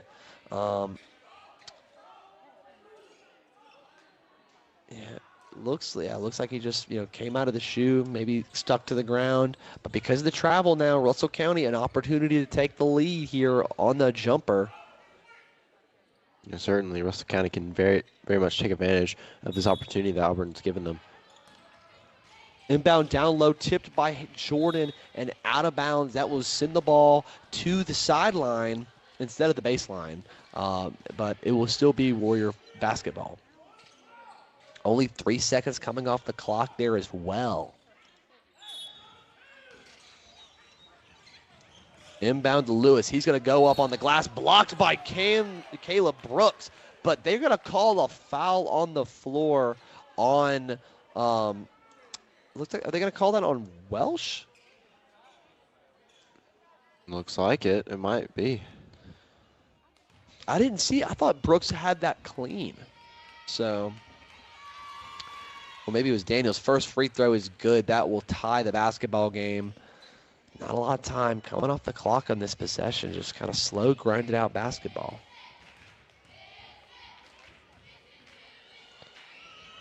Second free throw is good to take the lead. The Warriors lead by 1 again in a pretty even back and forth third quarter. Welsh, bounce pass out to Brooks. He's been quiet tonight. I'd love to see him get more involved, especially on the perimeter. Big shot is good. Antonio Welsh, used to scoring 6 in football, instead settles for half that with the big 3 to extend this lead or get the lead back to 2. Yeah, we're now with 4 bench points. 3 of those from Antonio Welsh from that 3 that he just made, as looks like Bryce Gottheld will get the rebound right there. Yeah, great play by Gottheld. Not a lot of minutes from him this season, but averages about 2 rebounds a game. So big stuff right there as they're going to pass around the perimeter. You got to get it to Gottheld, but he's going to get fouled right there. Looks like that was Lockhart. Just got a little too close going for the ball and gets the bump. That will send Gottheld to the line, shooting a pair. Or shooting 1 and 1 because of the bonus, correction. Tigers can extend their lead to multiple possessions if he makes both of these. First free throw is good, and Maynard checking back into the game here. Looks like he's coming in for Jordan, so the Tigers going with a smaller group on the floor.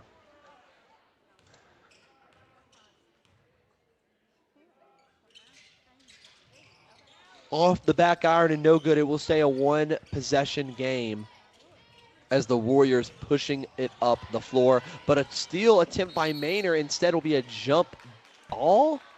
It will. So Russell County will retain possession, but the possession area will head back over to the other side of the sideline as Auburn will gain the possession arrow. Inbound here to Henry. He's working on Gothel, but falls down, gets it over to McKenzie. Half-court trap looking solid, almost a steal, but instead they will call a foul on the Tigers. And Daniels has got to be careful. He's got 3 fouls on the night. The second leading scorer for the Tigers, him and Maynard have combined for 24 of the Tigers' 39 points. The first free throw is off the front iron and no good from Henry. He's got only 3 on tonight.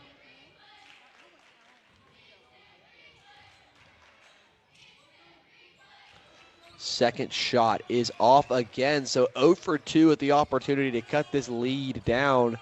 And Auburn now with a make can get the ball or keep the game potentially out of reach with a 2-possession ball game in a game that's been back and forth.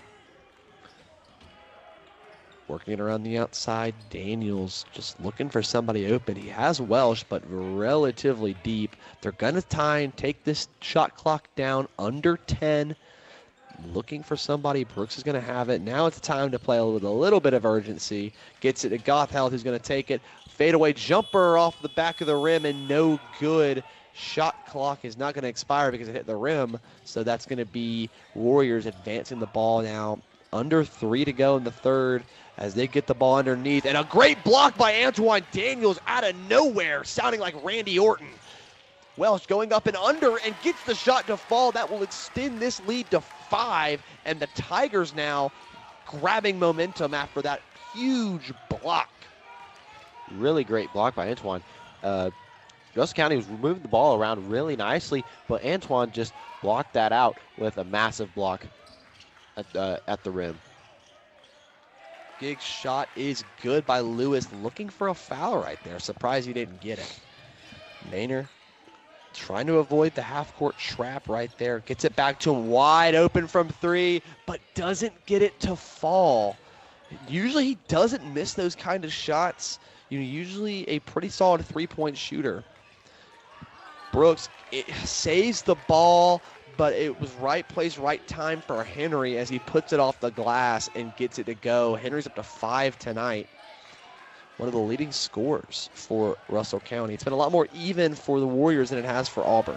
And a big steal right there by Thomas. He's going to take the pull-up jumper off the back iron and no good.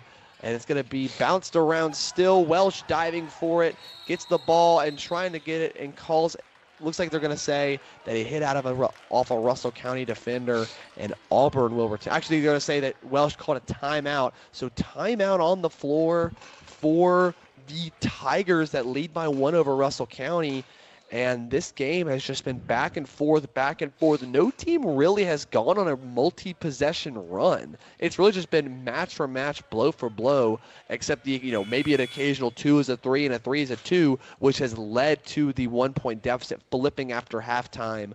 Auburn leading by 1 instead of being down by 1 at the break. Cleve, what do they got to do to continue this momentum for the last minute, 23 seconds of this third quarter? They just got to keep their pace, just slow the ball down, because Russell County is trying to force them into making mistakes, and that's what they're good at. They're good at making other people make mistakes, which they want to do. And Russell County is just Russell County's defense has really just shown lots of pressure. Yeah, Brooks inbounding the ball here. Looks like Bandy into the game for Gothel. Working around Caleb Brooks with a big shot. Could not get it off the glass, but rebounded by Daniels. Maynard slowing it down, trying to get this defense off. Shot clock did reset, so they will have a little bit of time. Maybe they realize they have a lot more as Brooks gets the cross-court pass, looking for somebody to get the ball to and put away this possession. Daniels getting trapped, spinning off, trying to get a tough layup, and fouled. That will send him to the line to shoot 2 and extend this lead back up to 3. What a play, and a great job at drawing contact by Antoine Daniels. Certainly he did. It was a great job by Antoine drawing the contact, drawing the foul there, just taking advantage of, he's going to take advantage of these of this foul and shoot 2 free throws.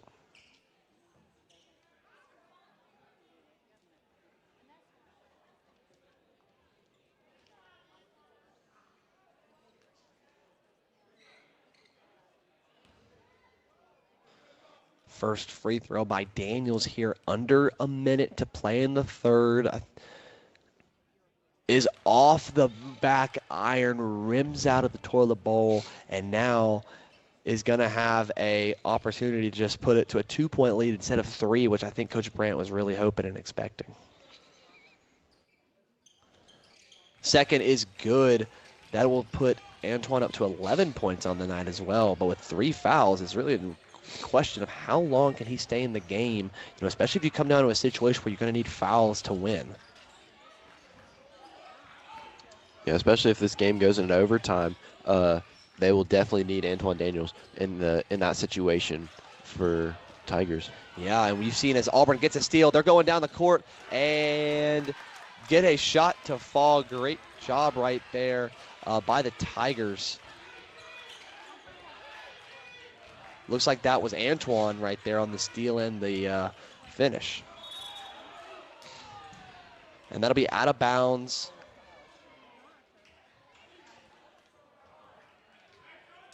Auburn putting Russell County in the bonus as well. 18.9, but a foul on the floor.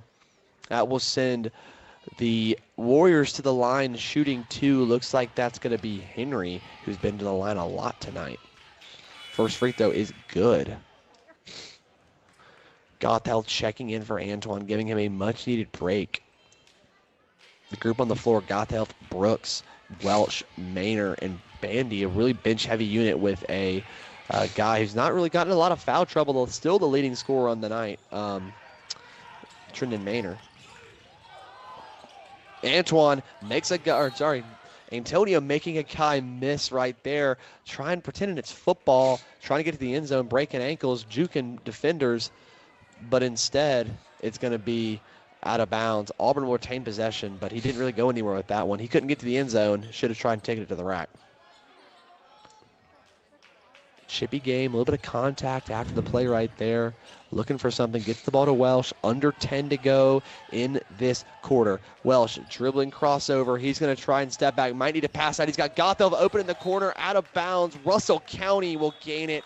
Trying to avoid the ball. Gothel throws his hand in the air and tips it out of bounds. Got to be smarter than that.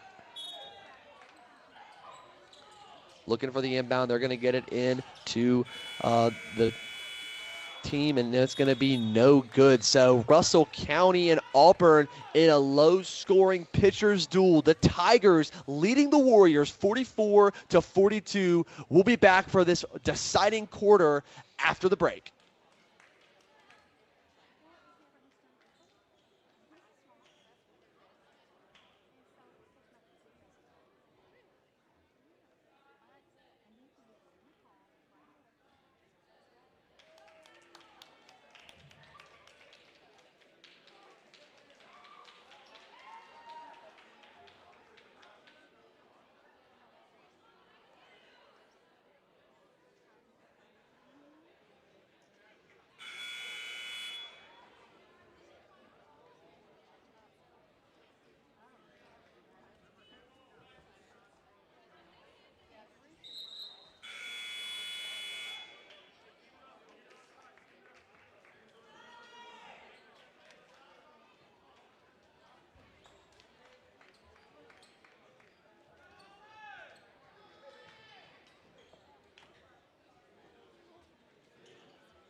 A low-scoring defensive struggle in this one as Auburn leads Russell County 44-42 at Auburn. My name's Trip Upton. If you're just joining us, welcome. I'm here with Cleet Carlson for the last quarter and potentially more of this one. Auburn struggling with turnovers, struggling for fouls. Deja vu to last Friday night where they lost to a team that they are just better than in Lee Scott, as Caleb Brooks, deep three-pointer, no good. But that's been a recipe that Russell County's used to perfection tonight. And if they can finish this off, it'd be 2 back-to-back massive upsets for the this Auburn team that really was ranked super highly to start the season, has not played as such despite most of their team being healthy. Certainly, this Auburn team struggled in the early season because some of their guys were from football because football is still going on when they started. But now they've got all their guys back and they've been doing pretty good. They've been struggling the past 2 games, including this one. Yeah, foul. It looks like an and one foul, sending Henry to the line. And yeah, you said it, did not have the full roster, right? You had Hampton Jordan, Trey Ross, Antonio Welsh. They were all at football. Cash Reef, who's still out, was also there. Greg Williams has been out of the roster as well, was not available. Antoine was in and out of the lineup. So Auburn struggled early because of that. And you see now that the Tigers, even though they're at full strength, have not really set into the groove of things. Welsh on the point guard. He's really kind of been not a pass-first point guard, which he probably need to be able to get it, as he tries to pass there, but instead it's going to be tipped by Jordan. Maynor slowing it down. He's really been the point guard to look out for today. He's been the leading scorer for Auburn as he falls to the floor, and it will be stolen by Russell County, who will be going to the rack, and a slam is not to be had as he just lays it up. Auburn now trailing by 3. And it's tipped around, stolen again. Auburn's playing too fast. Having a foul on the floor. Kentrell slow to get up. Might have hit his face for something. He's kind of hobbling. Brooks to inbound. And Daniels in foul trouble. He's got 4. He's checking back into the game now. But Trey Ross has 3 by himself. So the foul's really been hurting the Tigers.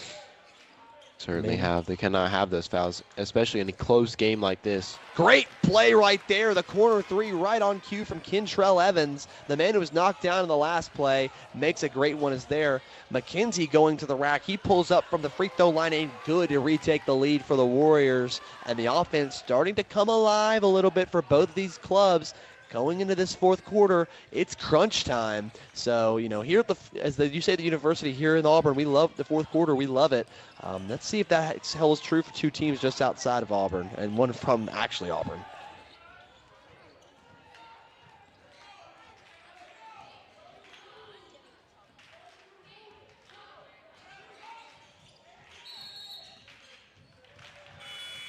And it's going to be, looks like it was a 5-second or an off-ball screen foul. So Auburn gains possession back. Antoine checking in for Antonio Welsh. Again, something to watch out for. Some people in foul trouble. Crowell for Russell County's got 4. Antoine Daniels has 4. And as a timeout gets called right here, Coach Brandt's got to figure out what to do. And what would you do, Cleet, if you were in this huddle?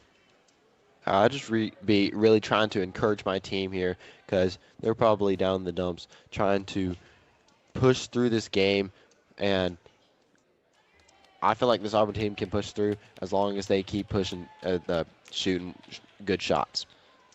Yeah, and I think for Russell County, what you're talking about is that you've got this within your grasp. What you have to do is continue to force Auburn to make the mistakes for you. When you're up in these kind of games, you don't want to get too fancy. You just want to, put your foot on the gas, put the foot on the neck of the Tiger, and just let it go to sleep. Don't make it struggle against itself. You don't need to expend any energy that could lead to a mistake that could get Auburn back into the fight.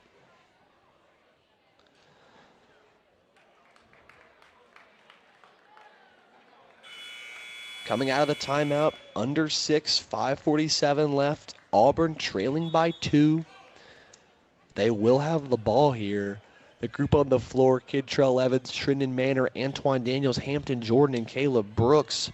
The regular group, Crowell, Lewis, Lockhart, McKenzie and Nate Roberts instead of coming in here as well. Working the ball around here. Daniels going up. He's not going to get it. It's going to be out of bounds. It's going to be Russell County basketball. That's not good for this Auburn team. They're down 2 right now, and they just really needed that possession to be able to catch up. Lockhart and McKenzie playing a little bit of two-man right here. Pull-up jumper is no good, but a foul by Maynard just hit the arm on the way down. Cannot do that. Complaining, hoping he wasn't going to get called for a foul, but I thought that one was pretty apparent. That will send McKenzie to the line to make this a potential 2-possession game if he can make both of these. Might be a 3-point play right there. First free throw is good to extend it to get above 50 points.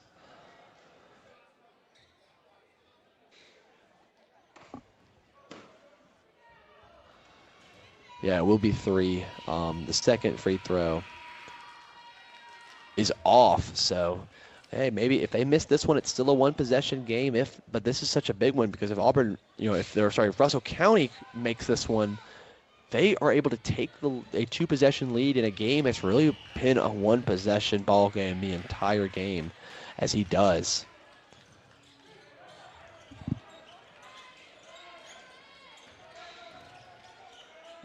Not a lot of Trey Ross in this one. He was in foul trouble early, but has stayed on the bench as Maynard goes up for a jump shot. No good. Auburn's got to be better at working the ball around, finding open looks. Instead, they've been a lot of ISO ball, just taking the first jump shot that they think they can get instead of maybe if they can find a better option. Brooks, though, getting the steal. He's going to take it to the rim. He's going to get the shot to not go, but a foul will. That will send him in the line to shoot 2 and cut into this lead, maybe make it a 1-score ball game. No, it looks like that'll be number 5. Yeah, that they're going to call that on Crowell. Yeah, that'll be his 5th. So he will have to come out of the game after the free throw. Oh no, wait. Yeah, he does. Yeah, he will come out. Yep. Yeah, he will foul out of this one. Obviously in a game where attrition does matter, right? Especially with what's going on right now. Second free throw is good. You saw the women's game was supposed to be tonight. It was canceled because of the flu. Just a little bit of sickness going around town right now. I mean, I know I wasn't immune from it last week. So that's going around at this time of year. So hopefully all the ladies on both Russell County and Auburn are able to feel better. But just that could be a lot of why some of the guys are a little bit tired tonight. Clea, what do you think? I think it might be as well because there's just been a lot of sickness going around. Could be just dragging them down. Whether stuff like that. Who knows? Yeah, I mean, definitely. I mean, I could literally see the box of tissues you have off camera. So that was me last week. I get it. One of my roommates was sick. I was Allegra D. Shout out whoever made Allegra D. I hope that both sides of your pillow are cold tonight, and that you get everything you hoped for. And a timeout taken by the Tigers in a 2-point game. Or actually, it might have been by Russell County. It's a 2-point game. Just trying to settle up, see what they can do. If you're Russell County, what are you kind of saying to your team right now, Clayton? Saying like, hey, we have an opportunity here late down the stretch to really knock off another big 7A team in a row. Went on the road last week to Smith Station, won 53-50 in overtime. How do you keep that same mentality for this one if you're Coach Battle? I would just tell my players, keep pushing through, keep doing what you're doing, because it's obviously working. It's holding these Tigers to 49 points. They're normally scoring in the 60s or 50s, but they have not reached that point yet, which is very it's not good for the Tigers here. Yeah. Looking ahead to both future matchups, the Tigers head on the road, but at a shorter distance, to Lochapoka tomorrow. The men and the JV will play that one. I think the women still dealing with some illness. They will not. Meanwhile, for Russell County, they'll host Smith Station tomorrow. The Panthers will head down to Seal. It might be up to steal. I'm not really sure. Big shot by Bandy is no good. Almost rebounded by Brooks, but instead corralled by Roberts. Roberts will take it himself, but pass it down to the corner. Really tough layup will not go, but a foul will send Lockhart to the line. He will shoot 2 to extend this lead back, and Auburn already just put Russell County into the bonus. That's not good, especially late in the fourth quarter. The more you foul them, the more points they get. More free points as the first one goes in for Lockhart. Yeah, it's off the back of the iron and goes in. Looking at this team right now, kind of the guys that are on the floor. Daniels with 13, Maynard with 14, 27 combined points out of them. But looking at the rest of the lineup right now, 4, 4, and 5. So, just both, really been a struggle tonight for both, the other 3 guys in the starting 5. Meanwhile, on the other side of the starting lineup, you see 10, 10, 14, 5, and 6. A lot of theirs, they have Lockhart with 10, or 14, McKenzie with 10, and Roberts with only 5. Henry's got 12, and Lewis has 6. Timeout taken by the Tigers. They only have 1 remaining, which will hurt them for sure. Under 20 seconds, or just over 20 seconds left on the shot clock. They're kind of just breaking this one down right here.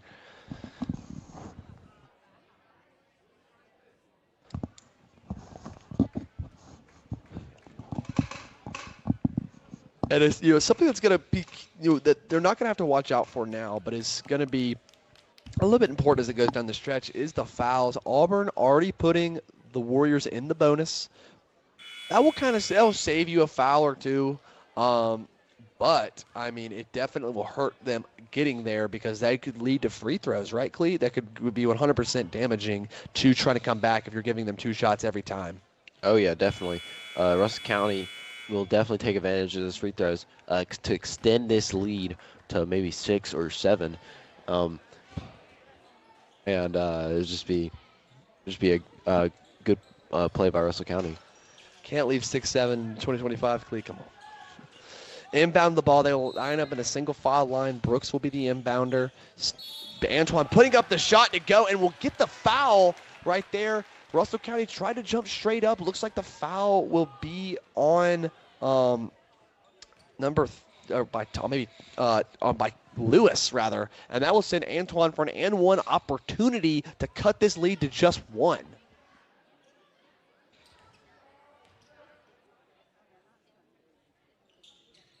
First free throw is good. That will cut this lead down to 1.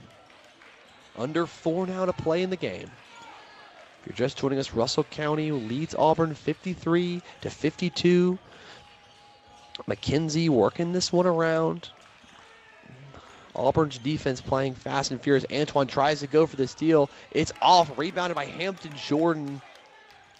Jordan with only 5 tonight and 2 fouls. He's been pretty solid on the board, but he's got to turn into an animal right here and grab every single bar off the glass. Swings it over now. Brooks wide open for the lead.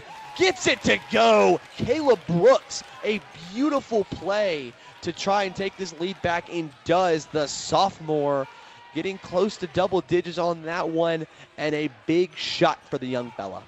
That was just really good awareness by the Auburn Tigers, finding a man open and shooting that 3 to get the lead back. It's been a while since they've led. I think it's since the 3rd quarter, I'm pretty sure. But now the Tigers lead by 2.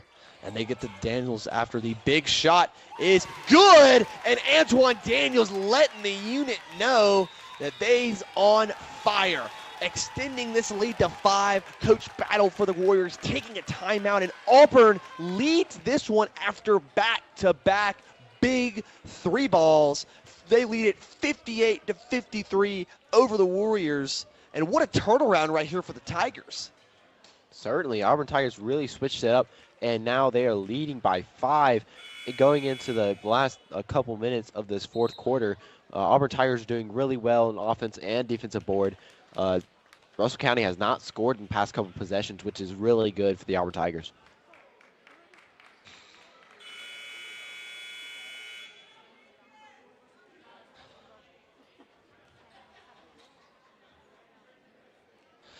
Auburn, same group on the floor again. We're seeing Bandy in extended minutes over Trey Ross. I hope Ross is okay. You see him on the bench, cheering on his teammates, letting him know what he's seeing, maybe calling in a play right here defensively to pressure this inbound. 2:37 left in this ball game. Lockhart and Henry will take the ball up the court.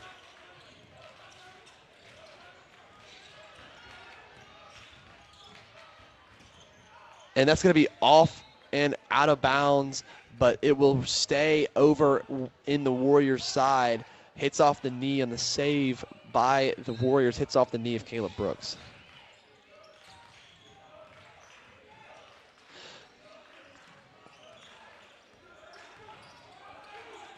McKenzie gets trapped in the corner, gets it out to Henry, who takes a big shot. That's going to be off the right side, no good. Antoine rips the ball away. It'll be a jump ball, but that will favor the Warriors as they will get the ball back under their own goal again. But it will reset the shot clock, full 35 left, and just over 2 minutes left of game clock in this ball game.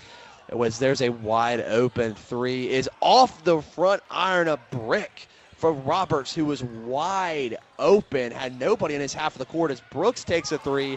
That one rims out. There's going to be a fight for the rebound, but it looks like Roberts gets it. McKenzie now at point guard, guarded by Manier. Manier's played such good defense tonight, but McKenzie's gotten his shots to fall. He's going to take it past his corner, wide open and drained by Lockhart. And that's great play right there. Just wide open. Auburn cannot allow Russell County to get these wide open looks because it's cut the lead to 2. Certainly has. Oh, there's a turnover. They did not need that. Tigers, big mistake by the Tigers, giving the ball back to Russell County. There might have been a foul there, though. Yeah, I think he dove for the ball and hit a man. So now Russell County will go to the line with 1:24 left in this ball game to tie it.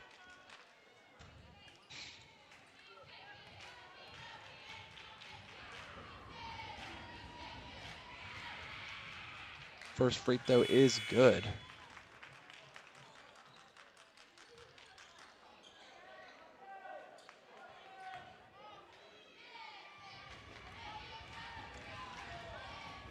Lockhart up to 18 on the night.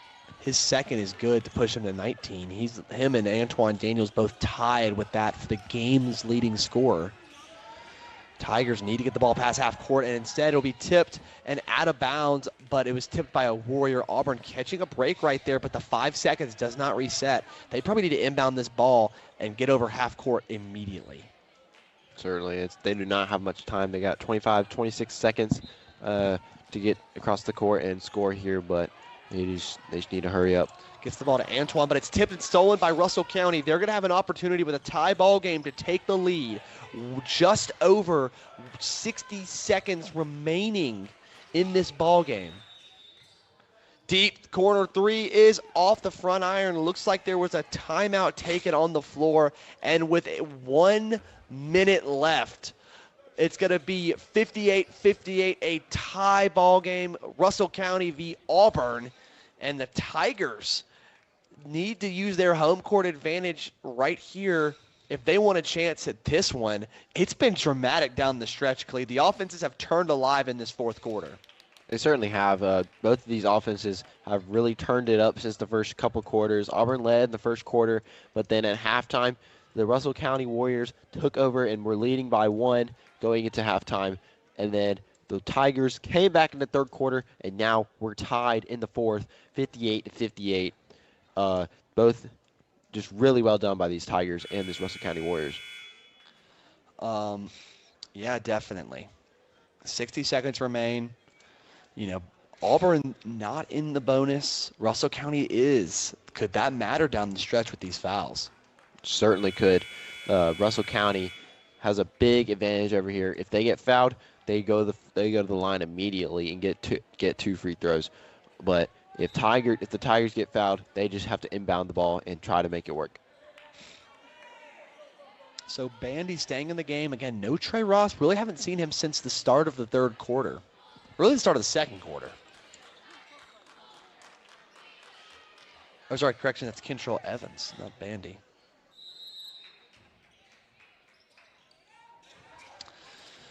McKenzie now with the ball. He is just going to take time off this clock. Make sure you got to trim a possession or two here and there. I would not be surprised if this shot is taken by Lockhart, if he can get out of this trap by Evans. Deep three, under 6 to go. They've got to speed up their process. McKenzie driving away. Fadeaway jumper, no good. Out of bounds. Shot clock will expire. And Auburn now, shot clock turned off, will have an opportunity to win the ball game. It is time. This is where legends are born. Cleat, shot clock off, pressure coming. Auburn's got to get it across half court, and they do. Yeah, they can't make mistakes here. This is a big moment for the Auburn Tigers.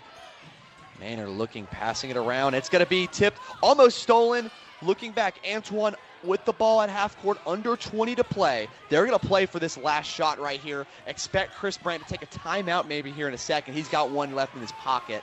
Under 10. Manor driving to the basket. He's going to go for the tough layup. Gets the foul with 4.1. Will go to the line to shoot 2. It was a big play by the Auburn Tigers. Drawing the foul. Looks like Manor is down, but he will get back up quickly. Yeah, as he tough goes to line for 2.